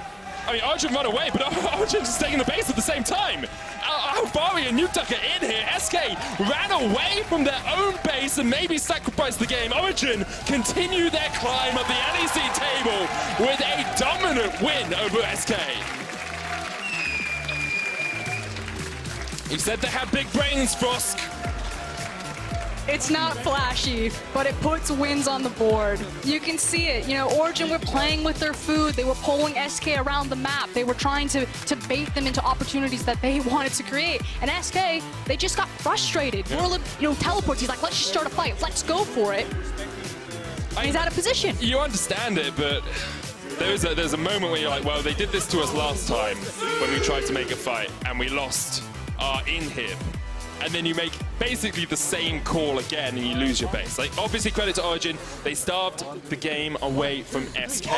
They continue to play this methodical style of League of Legends that just seems to be their best way of winning at the moment, seems to be working incredibly well for them.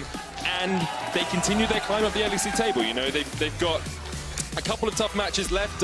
Rogue tomorrow, Schalke next week, XL next week. Actually, the one I would have said is tough is Schalke, and they're not looking that good at all at the moment. So Origin, if they don't take 3 wins from 3, probably be kicking themselves. And it's the possibility that Origin could finish with a 4-0 and not just, with G2 continuing to kind of fumble and drop these games. There's a very real opportunity where Origin start to rocket up the standings and show that they are truly the best team in the LEC before playoffs even begins. Yeah, it definitely could. And I think Origin right now should be looking at second place, and they should be eyeing it hungrily, because although Vitality have an extra win over them, although Splice have an extra win over... Oh no, actually they tie up with Splice with this win, actually, don't they? Yes. Although Vitality have one extra game over them. It's Vitality and G2 that are still sitting ahead of them. But Vitality, if they lose later on today, when they play up against Rogue, that will even out that second place spot, and Origin continue to be the team that, to me, looks the strongest of the chasing pack.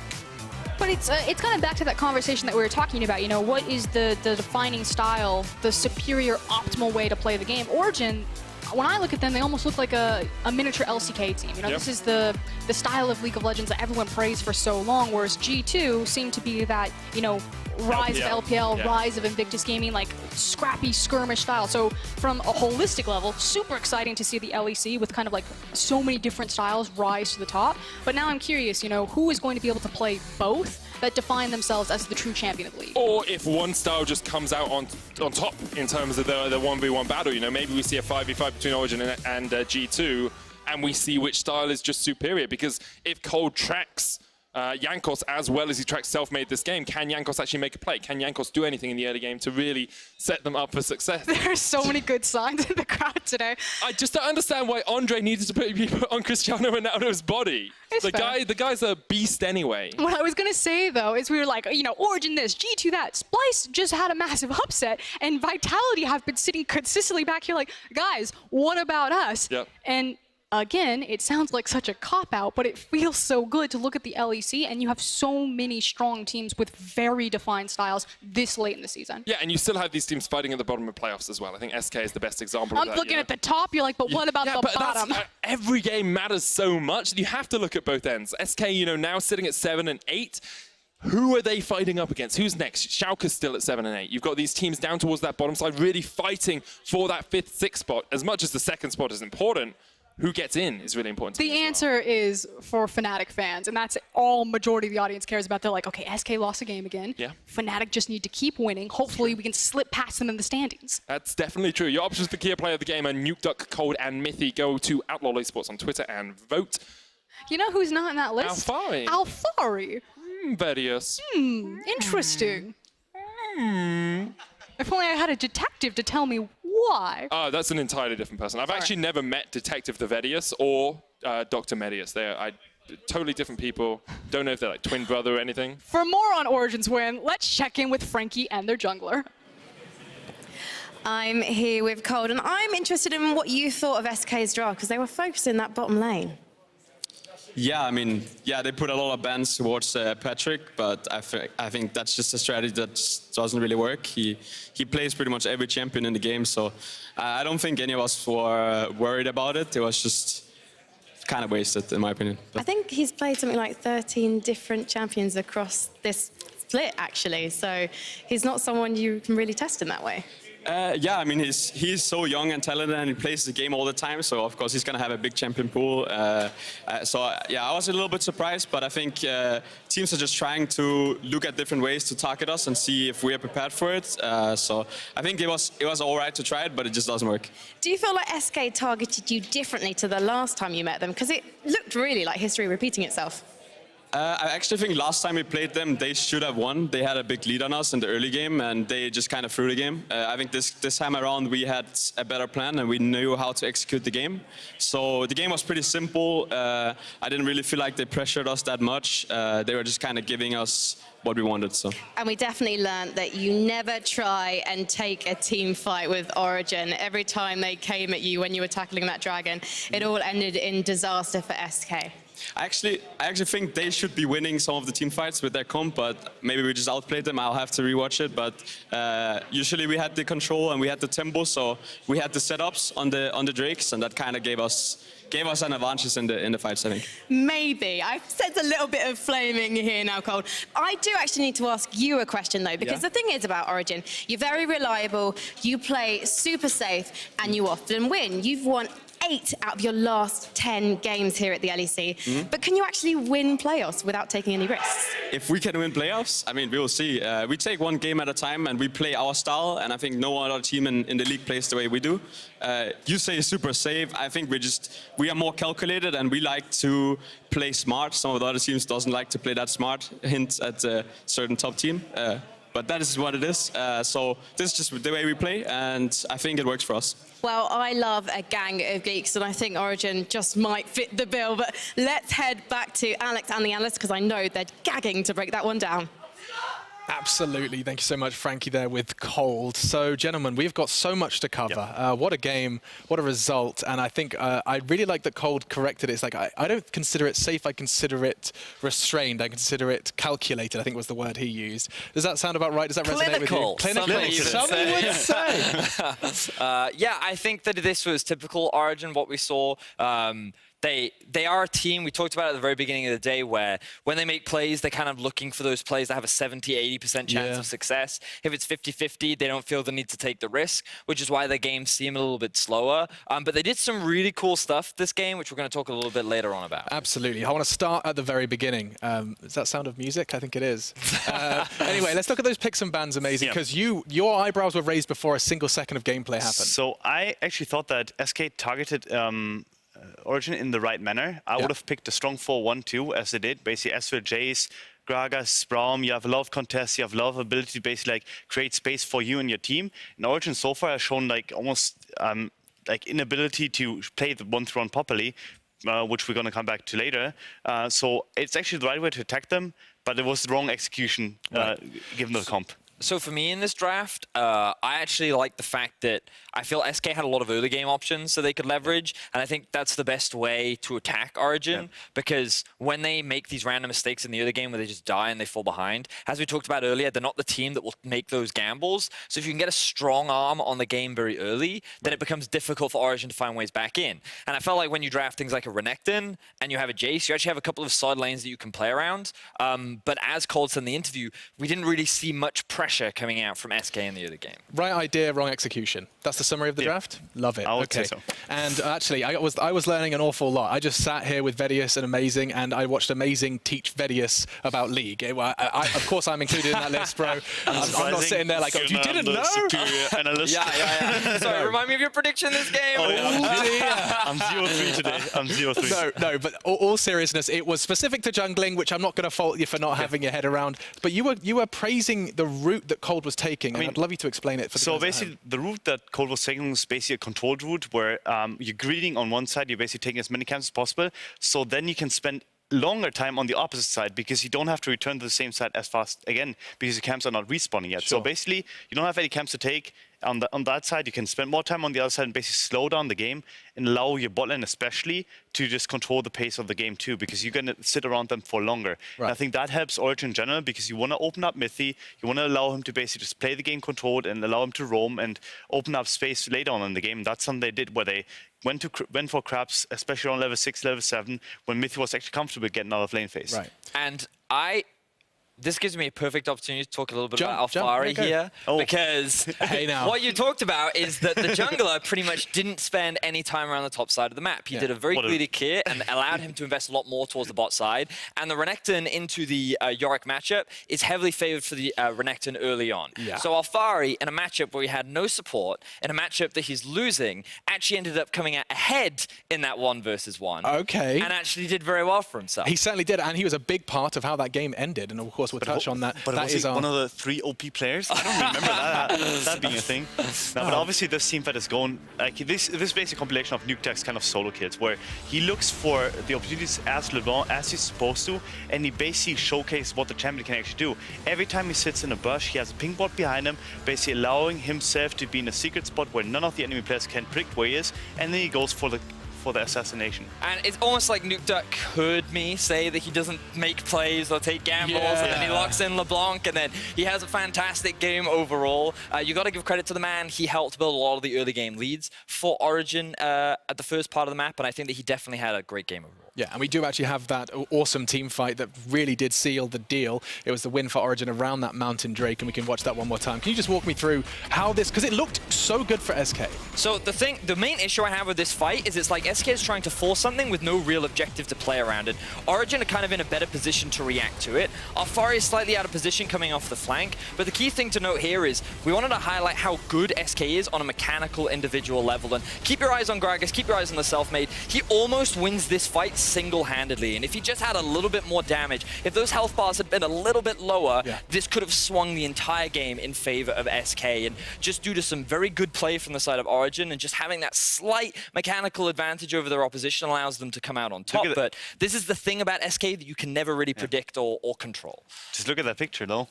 Now that I'm seeing it in the back, that's actually intense. It's a whole lot of love. And indeed, you know, the topic of the pre-match was Alfari and Nuke Duck. And actually, that's where this conversation is going to be coming to a conclusion, because you threw a word out that neither of us were familiar with. Overloading. Can you give us all a tutorial? Yeah, it is a concept where basically you have two sideliners join on one side and basically then try to kill the enemy sideliner or basically try to take the turret. What that does is basically evades team fights you don't want to take, and you basically make the game more individualistic, where you have the 1v1 matchups, you have the 2v2 matchups, and then you're basically playing a really, really small map instead of big map where basically enemy can contest your round objectives that you're not ready to take yet. So we see this multiple times. We see Origin, Cold, Mithy, Patrick taking vision out of the Nashor. Meanwhile, the duo of Yorick and LeBlanc are pressuring on the bot side of the map, and that means that anytime they basically get to hit turrets, they will take it instantly. And that's how they also ended the game in the end, where Nuke Duck and Alfari basically together looked for the play, and we see it now.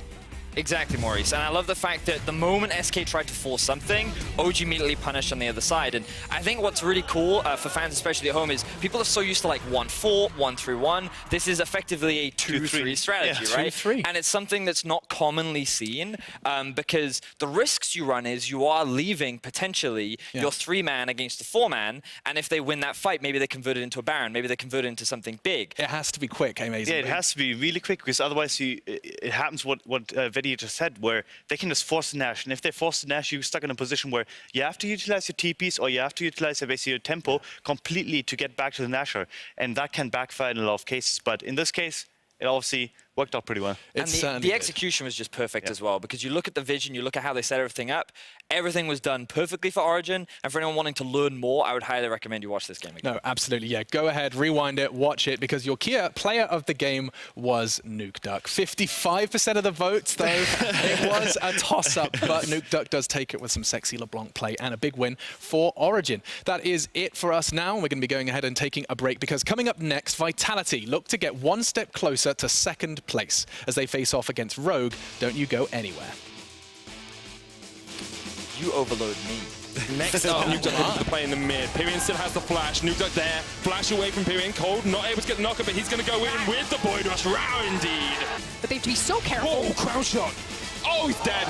Selfmade goes golden. It's up to Crown Shot. He's opening it up. Cole jumps onto the back line. He gets Crown Shot. Mithy's still alive. Patrick's still alive. OG somehow still alive as Nuke Duck jumps forwards once again. Alfari and Nuke Duck are in here. SK ran away from their own base and maybe sacrificed the game. Origin continue their climb of the LEC table with a dominant win over SK.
Welcome back to the LEC studio. Now, as Vitality and Rogue get ready to hit the Rift, and with over 100,000 scenarios left, I want to give you guys a quick update on the race for playoffs and the impact of today's results. Let's start off with Splyce's massive upset against G2.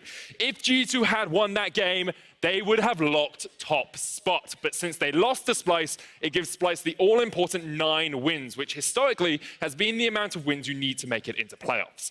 With Schalke losing their game to XL, the number of scenarios where they qualify for playoffs has dropped from 51% to 37%. About a third of scenarios they get into the playoff race.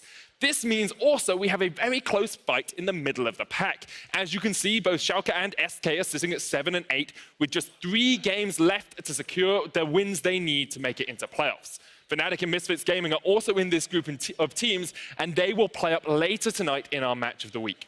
In addition to the race for playoffs, we also have to look at the battle for second place. Splyce have put themselves in the running for that with their win up against G2 earlier, while Origin move up to 9 wins with the win in their previous game as well.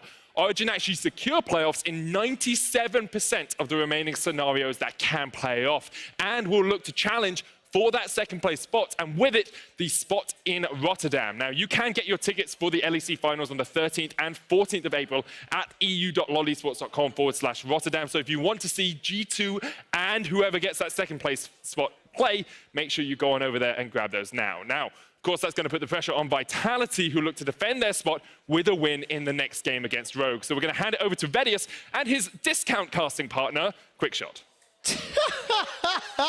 That is not fair! Just because I stole your duo queue partner, Medic. Hello, everybody. I'm Quickshot, joined by Vedius at the caster desk. And this is going to be a pretty exciting match. A lot is on the line for Vitality if they lose the game, because they're sitting comfortably in second place with 9 wins. If they pick up a win, they go to 10, and they get that 1-game buffer ahead of Origin and Splyce. And you know, we've seen some crazy stuff today, Quickshot. We saw the downfall of G2 once again. We've seen our second game of the day. Schalke losing to XL. Badger. I got you, and I got you. We saw Origin in shocking fashion crush SK. Shockingly winning that game. Now, the thing is for Rogue is they have brought in their original roster. Prophet and Wadid have returned. Yes. And part of the discussion was around, number one, they wanted to make sure that they had the strongest possible roster for their regional league. But on top of that, they wanted to see what else they could do with this roster over the last few weeks of the split. And going up against Vitality, the question mark falls. Will Prophet be the guy that they look to play around? Will he be the man that they invest resources in? Especially as they're going up against Cabochard, who we know Mowgli loves to play around. And do you think the Kikis Prophet duo can disrupt the Mowgli Cabochard duo? My instinct is no. My instinct is no. But we need to see how the draft plays out and whether or not it will work. Of course, really exciting to see Jizuke back on stage. He was ill last weekend, and Seiken played in his place. And I'm glad to see the Italian stallion back on stage. But even though it felt like he never really left in spirit, really. Seiken did have a fantastic Rise performance last week. Shout out to him coming up to the LEC in what was a bit of a difficult situation for Vitality, but still coming out strong for the team. But now the main man is back, and we'll see how Vitality look to play around. All right, we of course are playing on patch 9.4, as we have been all weekend long. And when we jump into the draft, Kennen, Karthus, and Braum. A lot of Karthus today. I think we've seen him in every game featured. Jace as well, 100%. Less 80 carry bands that I've seen in previous games. So this will allow Attila the choice of the litter. And with Draven still being available, does he feel bold enough? A man that's been outspoken about not having the chance to play Draven historically. Makes me wonder actually what the priority is. They could look to value something like a Thresh, but instead they're just going to insta-lock the Galio, which is very surprising to me. I know that when you think about support matchups, Thresh is kind of one of the highest priority alongside the Braum, but many now consider Galio to actually be a good answer into Thresh because of how strong Galio is in his early levels. And typically you want to try and pair him up with a strong AD carry to leverage the fact that you can be very aggressive at those early levels, and because of the appeal that he can provide, I wouldn't be surprised if we saw something like a Draven come out from the side of Vitality. And we'll see whether or not Attila feels bold enough. Got some options, got some time available. Jizuke will be playing his LeBlanc in the mid lane. Cassiopeia has already been locked in. And I would like to say thank you very much, ladies and gentlemen. Teller will be playing Draven, has played it twice this split, and has managed to win both of those games. His KDA is 10, 3, and 13.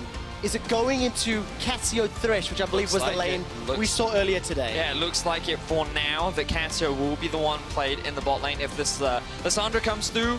Now, so far, Rogue, I actually think, can be very happy with their draft. Just matchups alone, Cassio outranges the Draven, and as long as Draven doesn't get too close, Cassio doesn't have to worry too much about it.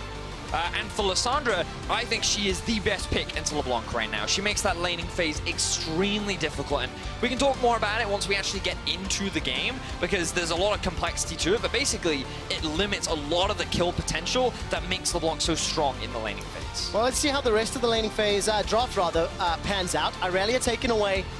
Top lane, still available. Junglers still available as well. Kikis and Mowgli going to have the pick of the litter. I quite like Jarvan being taken away from both really Mowgli and Cabochard, having both strong performances on those champions. And Jungle Pool already starting to get hit. So there's the Nocturne.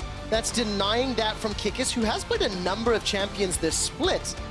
But I mean, what would you like to see rounding out these drafts as we head to phase 2 and both teams looking for the top and jungle? Well, for Rogue, I'd like to see some AD somewhere in the draft. They could look to go for something like a Rek'Sai, but so far they're going more towards the scaling side.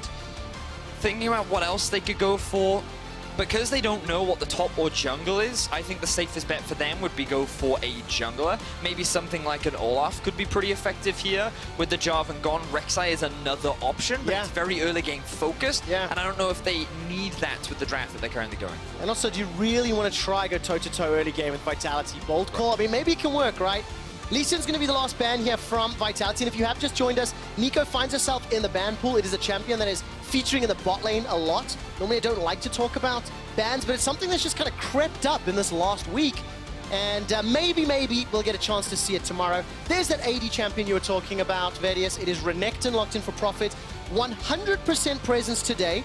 Renekton is showing up, and until SK, he won most of the games. And I feel that for Vitality, you could now go for something like a Yorick, have that matchup that you feel will take longer to scale up, but you know will eventually be a much bigger threat in the late game. Something very similar to what Origin did in their previous game. And if they have to blind pick a jungler, it looks like they're going to go to the tried and true Olaf. Yep. I think that in terms of being able to play towards the early game, when you have both a Draven and a LeBlanc, it fits very nicely because it works very well in terms of creating early pressure, and it's great at snowballing those lanes as well. And so I wouldn't be surprised for Vitality right now if we just see something more towards the scaling side. Ooh! Wait. Ooh! Olaf top? This is an Olaf top. What do you think of Olaf versus Renekton? Oh, this is like a Season 2 matchup. Oh man, I'll be honest, I'm not that familiar with the matchup, so it's going to be a learning experience for us both. Quick shot, we'll keep our eyes on how this progresses as Rogue with some cheeky hovers right now. I'm very excited about this. Olaf versus Renekton, or it's locked in. Versus Riven. Riven jungle or Riven top? Look into your crystal ball. It has to be Riven jungle. You can't jungle Renekton. To be fair though, Jace did jungle, LCS did jungle Jace, so you can never be too sure. But I think given that it's Kikis, quick shot, and given that it's... Yes! It's Vitality, of course, it's got to be Riven jungle. Ladies and gentlemen, if you were listening to us before the draft started, Vedius said the following phrase: Kikis could look to invest resources into Profit and try challenge Mowgli playing around Cabochard. Well, do you know what? With an Olaf Rek'Sai and a Renekton Riven combination, all eyes have to be in the top half of the map, because that could make or break this entire game. It very well could, and I'm very excited to talk all about it. Quick shot. There's a lot to talk about when we get into the game. I feel like we're going to be drawn towards this Riven, but I am. We've got to use this opportunity to remind people what is at stake with this game, because with all the upsets that have been happening today, Vitality need to win this game. Even though G2 lost, Vitality will be going up against G2 tomorrow. That is not going to be an easy matchup, and they want to secure that second place spot. And getting a win here would still keep them one win above both Origin and Splice. And so they need to secure this victory. Well, let's see if Vitality can maintain sole control of second place. Fans here in the audience in Berlin have been yelling and screaming all weekend long. Huge shout outs to the Scottish fans visiting us, as well as many of the tour buses, as we've mentioned. Rogue taking on Vitality. Rogue have been eliminated from playoff contention, but they can play spoiler. They can give us a very exciting battle for second place if Kikis on this jungle Riven can step up and you know, pull off another surprise win. So shall we do it? Should we just talk about the Riven? We should. What would you, how do you break down jungle Riven when he's combined with the likes of Renekton? So, what we can say quite confidently is that the 2v2 at early levels is quite strong. Quick shot. Okay, so tell me something I don't know. What's interesting, though, is against an Olaf Rek'Sai, that's not a weak 2v2 either, right? And that's what's really fascinating about it, because the thing about Rek'Sai is she's so strong at early levels, especially with Conqueror. And when you play up against someone like a Riven, the thing is, a lot of Riven's damage comes from the bonus attack damage that she gets in between her abilities, right? Because you've got to remember that she can actually scale very well, and she's quite item reliant, and while she can be oppressive in the early laning phase, it's largely due to her passive. So kind of trying to meander around that in the early game will be a large part of who comes out ahead in those 2 versus 2s. And I'm expecting a lot of action towards the top side of the map. But I kind of want to talk a little bit more about the build, Quickshot. Do you mind if I do that? Please do, because we don't see Jungle Riven a lot. I saw Khan from SKT playing her top lane earlier today. Yes, and that I'm used to. Over in the LCS, they love her up in the top lane as well. She's even blind picked a multitude of times. So Kikis actually has been playing this a lot in solo queue recently. His last game was actually only 4 hours ago, quick shot. Was it a win? It was in fact a win. He played against the Master Yi. You will notice that he is running Aftershock, so he's going more for the defensive kind of route, so that when he actually gets into the thick of things, he's a little tankier rather than going towards that damage, which makes sense. I think he's got enough damage on the side of his team. And he also actually builds quite defensively too. He starts off with the Black Cleaver to get a lot of the cooldown reduction, and on top of that, he'll then immediately transition to a Death's Dance. So he kind of goes as this bruiser. He likes to absorb a lot of damage. He likes that skirmish style, so he's not all about like full damage. Yep. He's kind of like off-tank bruiser style, which is, I'm going to go for those extended trades and just soak up as much as I can. Okay, and what do you think about how that sort of scales into the later stages of the game? Hold that thought, because I can see Mowgli showing his face in the mid lane, pushing Senkux out. Mowgli also roamed all the way down to the bottom half of the map, picked up that Scuttle Crab, and now will set up a skirmish with Kikis. You've got to be careful, though, because you can already see the Renekton has been pushed in the top lane, which means that Kikis doesn't have that much support. But Kikis took a pretty solid jungle path. He went from red into Raptors into the Scuttle Crab, and now we see that 2v2 action up at the top side of the map. All right, there's the unburrow onto Kikis already. Kikis forced to use the Val and the Broken Wings just to escape the engage. The shield helps a little bit. And remember, Prophet took a big chunk of damage from Cabo earlier on. Now here comes Kikis. He goes in for the stun. Broken Wings will not find the knockup. Mowgli's able to escape thanks to the use of the tunnel. And this wait, what's he doing? He's overextended. Cabo, is this a bait? Is this a mistake?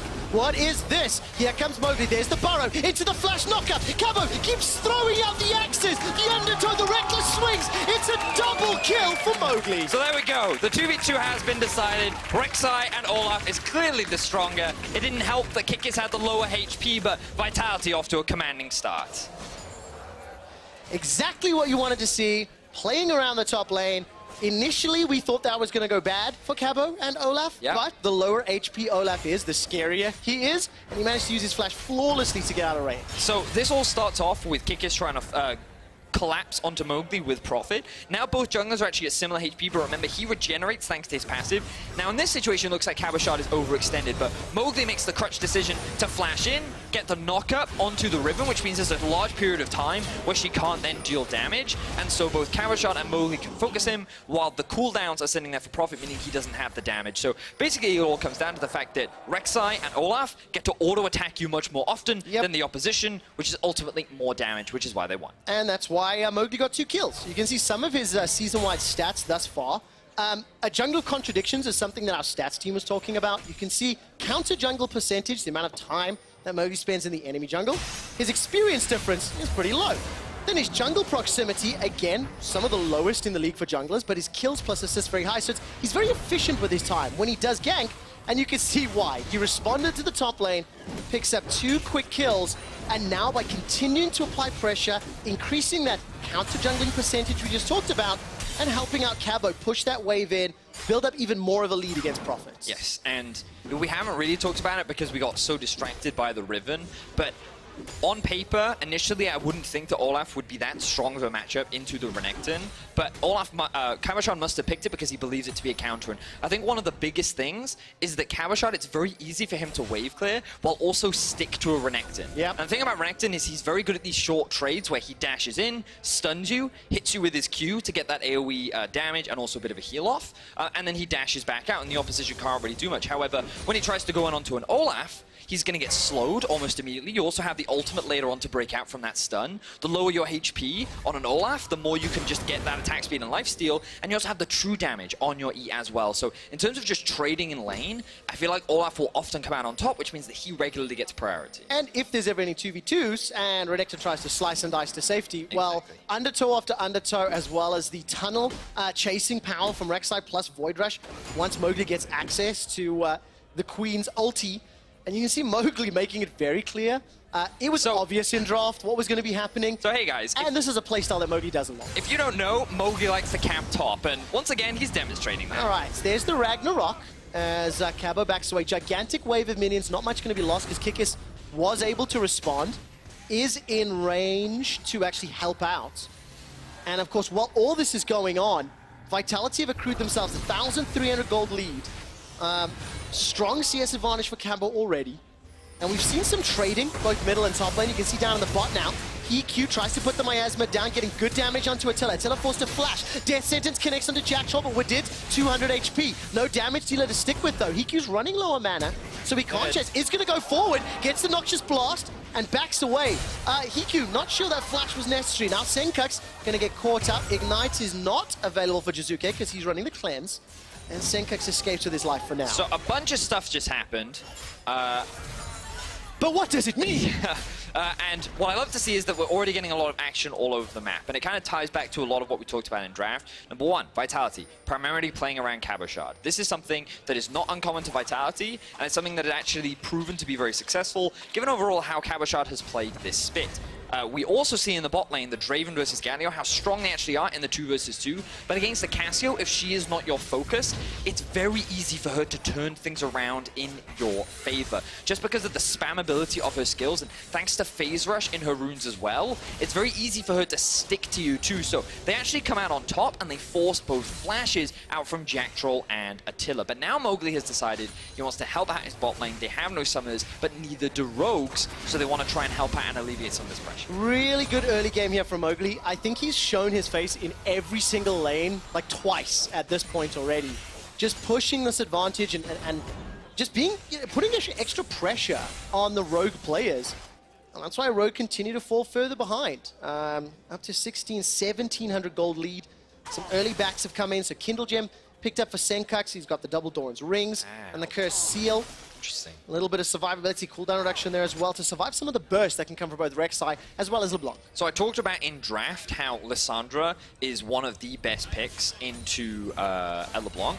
I think one of the main reasons for that is because on Lissandra, you can actually rush something like Merc Treads. And the reason for that is why you typically don't want to do that on mid laners is because it really hampers your damage, it delays it a lot. But on Lissandra, your goal is never to have damage. You're literally just a utility bot. And when you're playing with Renekton, Riven, and Cassio, that's all you really need to be anyway. So you can automatically build defensive very early on. But rather than go for the Merc Treads, he's actually just stacked up in health. So double Doran's Ring, on top of the fact that he has the Dark Seal, which will help in his regeneration, and you have the Kindle Gem, just means that the amount of burst that Jizuke has is less impactful because there's more HP on top of the Aftershock that he has to get through. So just a slightly different way of providing more survivability and making it difficult for Jizuke to actually find those kills. All right, a little bit of an engage here from Jizuke. Gonna get caught out. Where's the tomb? Senkux decides not to throw, despite the fact Wadid is waiting in the wings. This turns into a 3v2, but look at Attila. Look at Jack Troll. There's the taunt. That connects one. Whirling Death flies out and comes back. Senko to the self-cast. Not dead just yet. One last swing. Attila picks it up. But it is a trade because Mowgli concedes a death. Ends up being a 1-for-1 overall quick shot, but Vitality, they're the happy campers off the back of that because it was Attila who got the payout. I'm not exactly sure how much gold he got, but right now he's sitting at a 600 gold lead over Hiku, and for a Draven to get that kind of bounty, definitely very valuable. So if you look at the minimap, you can already see the bot lane has started to roam up. Woodid is already lying in wait. Regardless of whether Rogue tried to turn this one around, Vitality know they're going to have the numbers advantage. So a quick flash knockup from Mowgli sets up for Jackroll to land the taunt, get a bunch of damage out, and Senkux, he is able to use his ultimate to buy a little bit more time while Mowgli dives underneath the tower. But if he hadn't done that, well, actually, I think that it was very greedy of him because the Riven ended up having the shield, which means that it cost him his life. But at the end of the day, it did end up being 1-for-1, and as I mentioned, the Draven got the gold. A Vitality player greeted on a tower dive? No, Vedius. Tell me something I didn't know. But look, at the end of the day, ends up 1-for-1, like you said, Bloodthirster at 10 minutes 50 seconds, and Jizuke coming to help Mowgli put Prophet even further behind. His flash is on cooldown, and despite the dominance coming up, it simply does not matter. Jizuke gets his first kill of week 8, killing Prophet in the top lane. Poor Prophet. He comes back to the LEC, and immediately Vitality are saying, well, welcome back. And now we see a bit of action in the bot lane. Now remember, no flashes for this bot lane either. Petrifying Gaze will catch out Jack Troll, but Attila used a very good displacement to at least slow down this pusher. Whirling Death will clear out the wave, and Attila's got 4 members to deal with. Let's see what he can do. Whirling Death comes back. Good damage onto Wadid, but Wadid forced to use the stopwatch. And Rogue get 2 pretty clean kills and get out at the cost of Rift Herald. Yeah, overall, very clean dive from the side of Rogue. As you mentioned, 2 clean kills. Unfortunately, another one went on to the support, which is not really the situation that you want to be in, but the Riven also picks up a crucial kill. The main problem for Rogue is that both mid and top of Vitality were able to secure more turret plates, which means that the LeBlanc and the Olaf are getting further ahead. And on top of that, they got the Rift Herald. So this is almost guaranteeing another big objective going in the hands of Vitality. And when you think about Vitality, you think about their 2 solo laners, and with the return of Jizuke, one of his staple LeBlancs being 1-0-1, with all this extra turret plate gold going into his back pocket, you can't help but be afraid. Yeah, another minute and a half before those turret plates drop. The Rift Herald's available to help secure some of them. And Vitality are a very proactive team. Like, into that moment, in a moment rather, because the Brambleback will lose its patience and reset. Kikis and Wadid don't really have the firepower backup to challenge this because, look, 4 members of Vitality pushing forward. And the point that I was trying to make is, as a team, Vitality like to be on the front foot. They like to be making the first move. They like to be forcibly getting ahead. And it's part of the reason they're the number 2 team in the league right now, because they're good at it. Yes. They're good at playing forward. They're on the same page. And look, a minute before the turret platings drop, you've got pressure in the backline. Kikis is just going to get run down. The tower's going to die as well. And if Senkix sticks around, I think Vitality might go for another fight. Yeah, it looks like the Riven was not ready to enter Bromacia as Cabochard warmly welcomed him. Another kill goes, well, his first kill of the game now goes into his back pocket, and Vitality continue to snowball the early gold lead.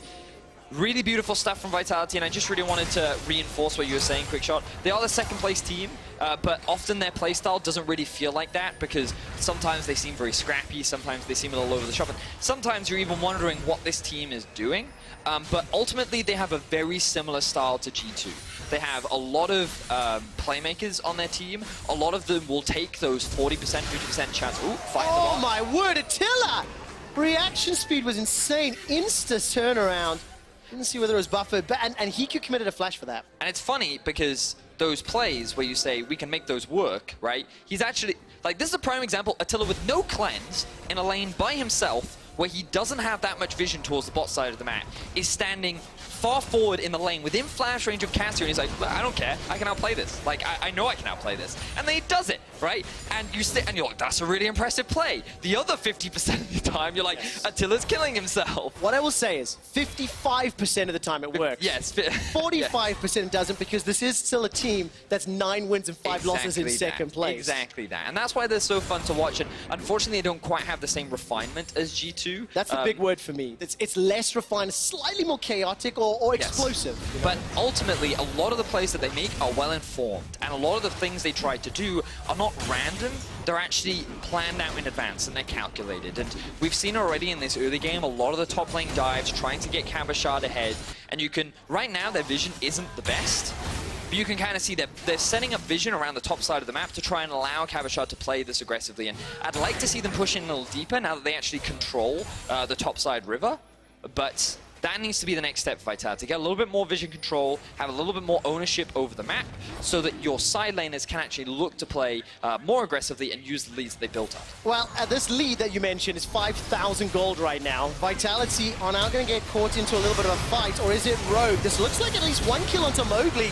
Very good setup. Rogue were able to collapse onto Vitality, and I wasn't quite sure they could turn around, but here comes Jizuke. That's a 2-man taunt from Jack Troll. The winds of war are burning down Rogue. Wadid is already dead, and there's a Mountain Drake up and available for Vitality. It's a 1-for-1 in kills, but with vision control and lane control as well. Vitality could opt to go for that dragon.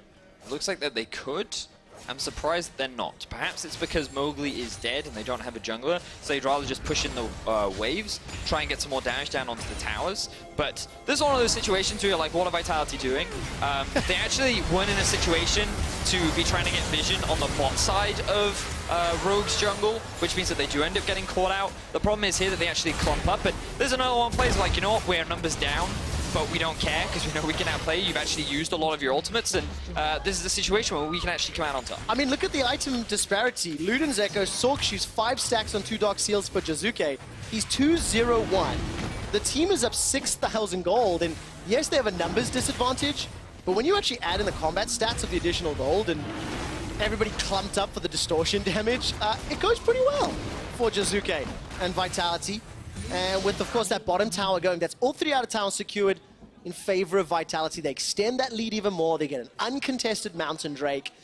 And to be very honest, this is pretty much what you expected when you saw this match on paper. So I expected for the first 2 games, Trevor, and then random things happened. And that's one of the things that's less likely to happen to Rogue, because they're not really the team that try and force these kind of plays. But you've got to remember that they do still have elements of scaling on their side. The Cassio will get stronger as the game progresses. And I'm always of the opinion that Riven's damage is just odd.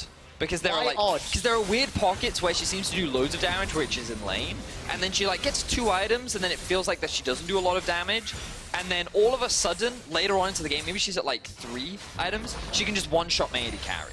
And so Riven's a champion I just don't really understand, and she's just one of those weird ones where like I think very good Rivens make her have more damage than she's supposed to, and then mediocre Rivens like me can't really seem to do anything with it.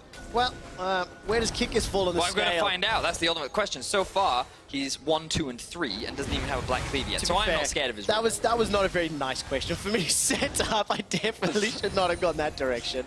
But I mean, look, it's a good showing from Vitality. They're pushing this vision up into the northern quadrant of the map, deeper and deeper around the Baron.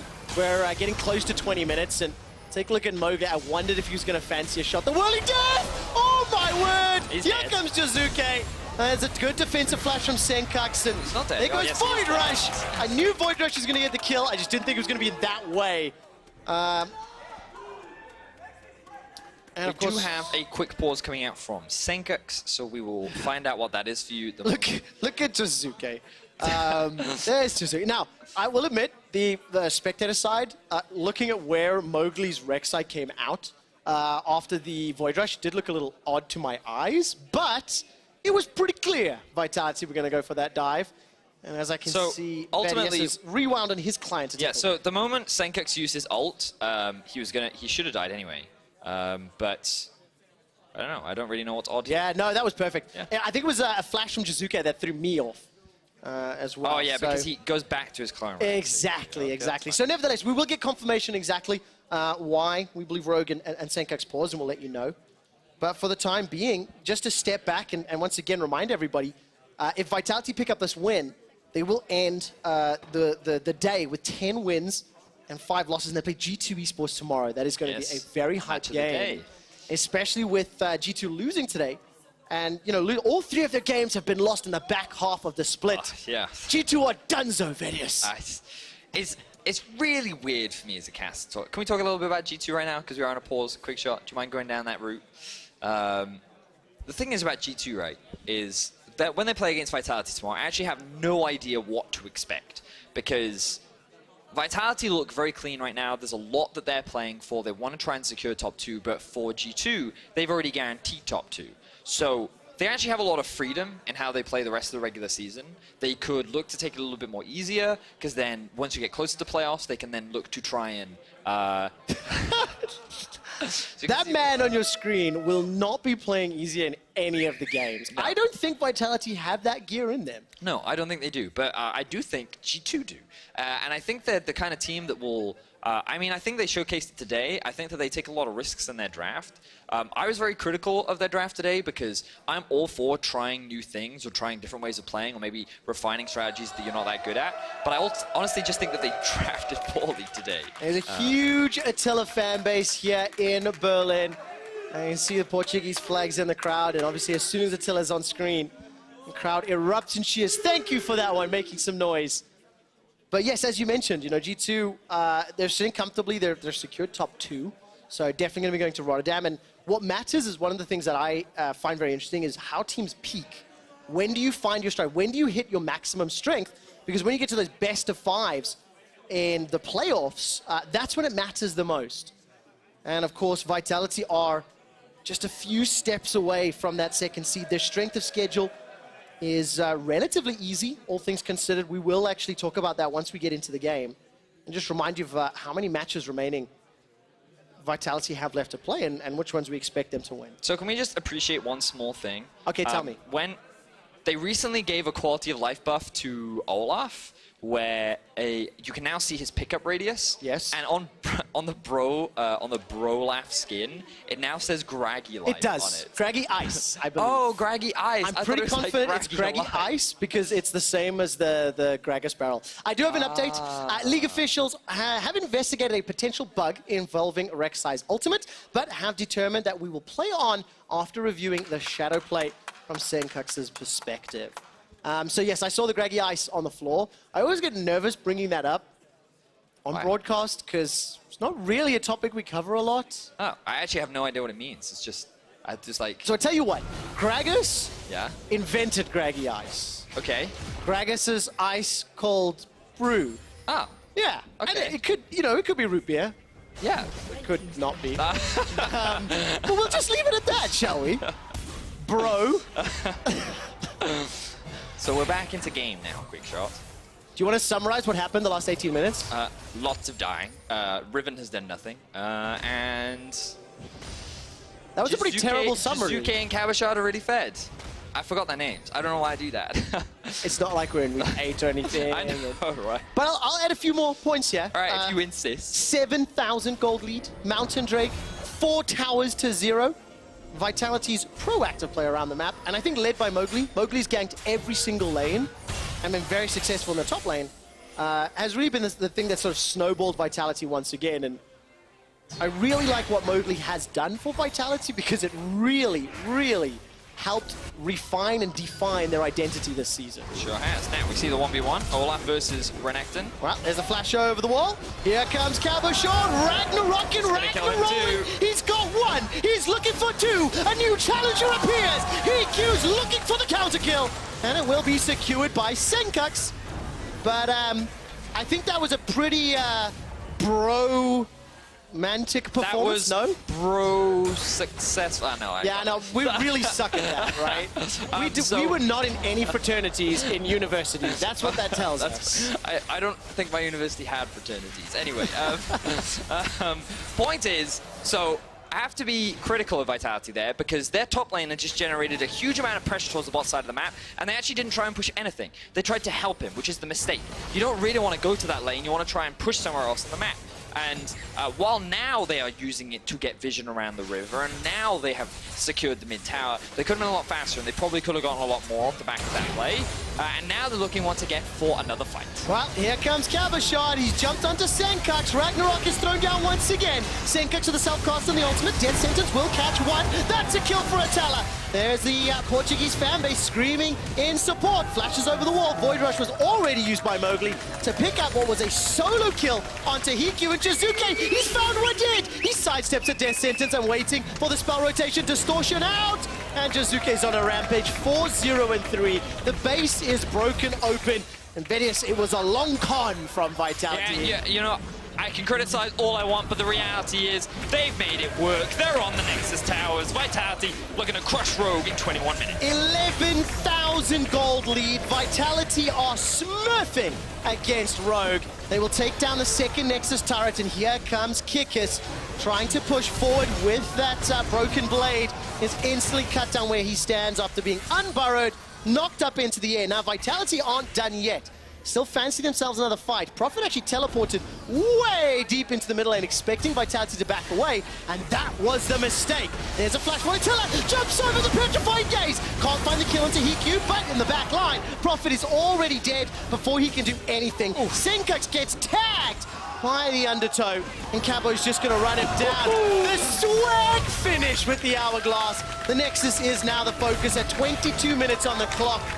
Rogue will pick up another kill with the help of the Fountain Laser. The Nexus goes down, and Vitality will retain control of second place.